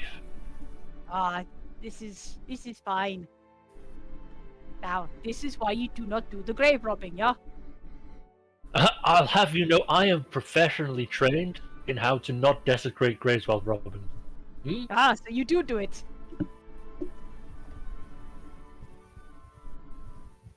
I knew it. Well, I've not done it in a while. He's an archaeologist. That's what he This is. is fascinating. Right, let us go back and see if anything has done the changing. As you return to the village, you see that all the gnomes are asleep. Perhaps we should try and maybe close this tunnel and put the sign up. I'm assuming they've basically fallen asleep where they were basically walking. So. Well, let's not put the tunnel to be closed again. Let's just put a sign up. Rather than be easy to write cursed on something. In big letters. If only we had the badger to write it in the gnome. Or just do the mur at people. I'm pretty sure I might be able to write it. Maybe. I mean, they've been speaking common at us. Yeah. Just throwing that out there. But some people, they're very ignorant and will only speak their language, huh? Well, as long as we make sure that they realize if they come in there and mess something about again, they will feel just as miserable as they are going to feel as soon as they wake up from, I don't know, several days of sleep deprivation. I mean, we could always just stay here for the night and make sure that they're all okay. And, if they wake up in the morning and tell them what happened. Oh, we might as well, just in case. Okay. Oh, we might as well do something nice. God. Goody two shoes. God. Honestly. Ugh. Ugh. Mission accomplished. Gonna have to go the extra mile, I guess. Be all heroic. Ugh. How? I mean, technically, you terrible. haven't confirmed that any of this worked. True. Right, well, you stay over the night, and you do find that the gnomes do not turn into weremoles this evening. And they awaken as the sort of day rises, and they all seem fully refreshed and completely unaware that anything was ever wrong. However, you are approached by the miller, who sort of bows deeply. Thank you, As God of you Sleep. should. Thank you, God of Sleep, for you have returned the village to normal. It is, you are the most welcome. My advice is do not carry on digging up in the Toskia graves. They are cursed. He nods. I will ensure that it never happens again. I haven't got much to offer you, and I doubt the others would be willing to part with what they have, but I do have some savings if you'd like. Would be appropriate. Plenty of ores Are we down actually here, going to- so I can share what I've dug up with you. What kind of digging? Well, he sort of points at the water through the river. All sorts of stuff comes flowing down these underground streams, and I occasionally dig through the silt and stuff, and you find all sorts. Oh, that is the most interesting. So yeah, I'll give you some of the stuff I found, and he gives each of you a diamond.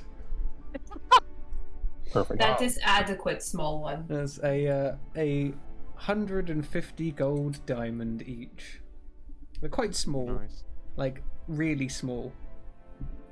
But he sort of like gives you one each. I will turn to them and go, you are the most generous. I will make sure that you go to a good place if the time comes.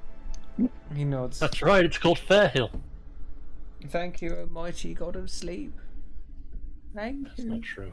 Fairhill's a terrible place. Just a model. Alright. So, for completing your quest and solving the rumour, each of you gains 2,560 experience points. We definitely didn't found a religion. So We are You may Found have it, found a found the religion. cult. You may have founded a religion. Well, don't tell the other team about that. They killed cultists on sight. That's why I never started my own. Alright, well, thank you for playing tonight, everyone. It's been fun. Y'all have been good, and yeah, it's good to see us making some progress on them rumours at last. yeah. Yes. And from here, things may begin to accelerate a bit. We'll see in regards to the main plot. But before we begin checking out for the evening, we have some shout-outs. And I believe amongst our number we have 2 artists. So to start with, why don't you plug yourself, Alien Cabalion? Hello, I'm an artist. I drew my token. If you want me to draw stuff, go to my Ko-fi page. I also did the emotes because I'm smart. You did do the emotes, which I will. I'll post those in the chat now.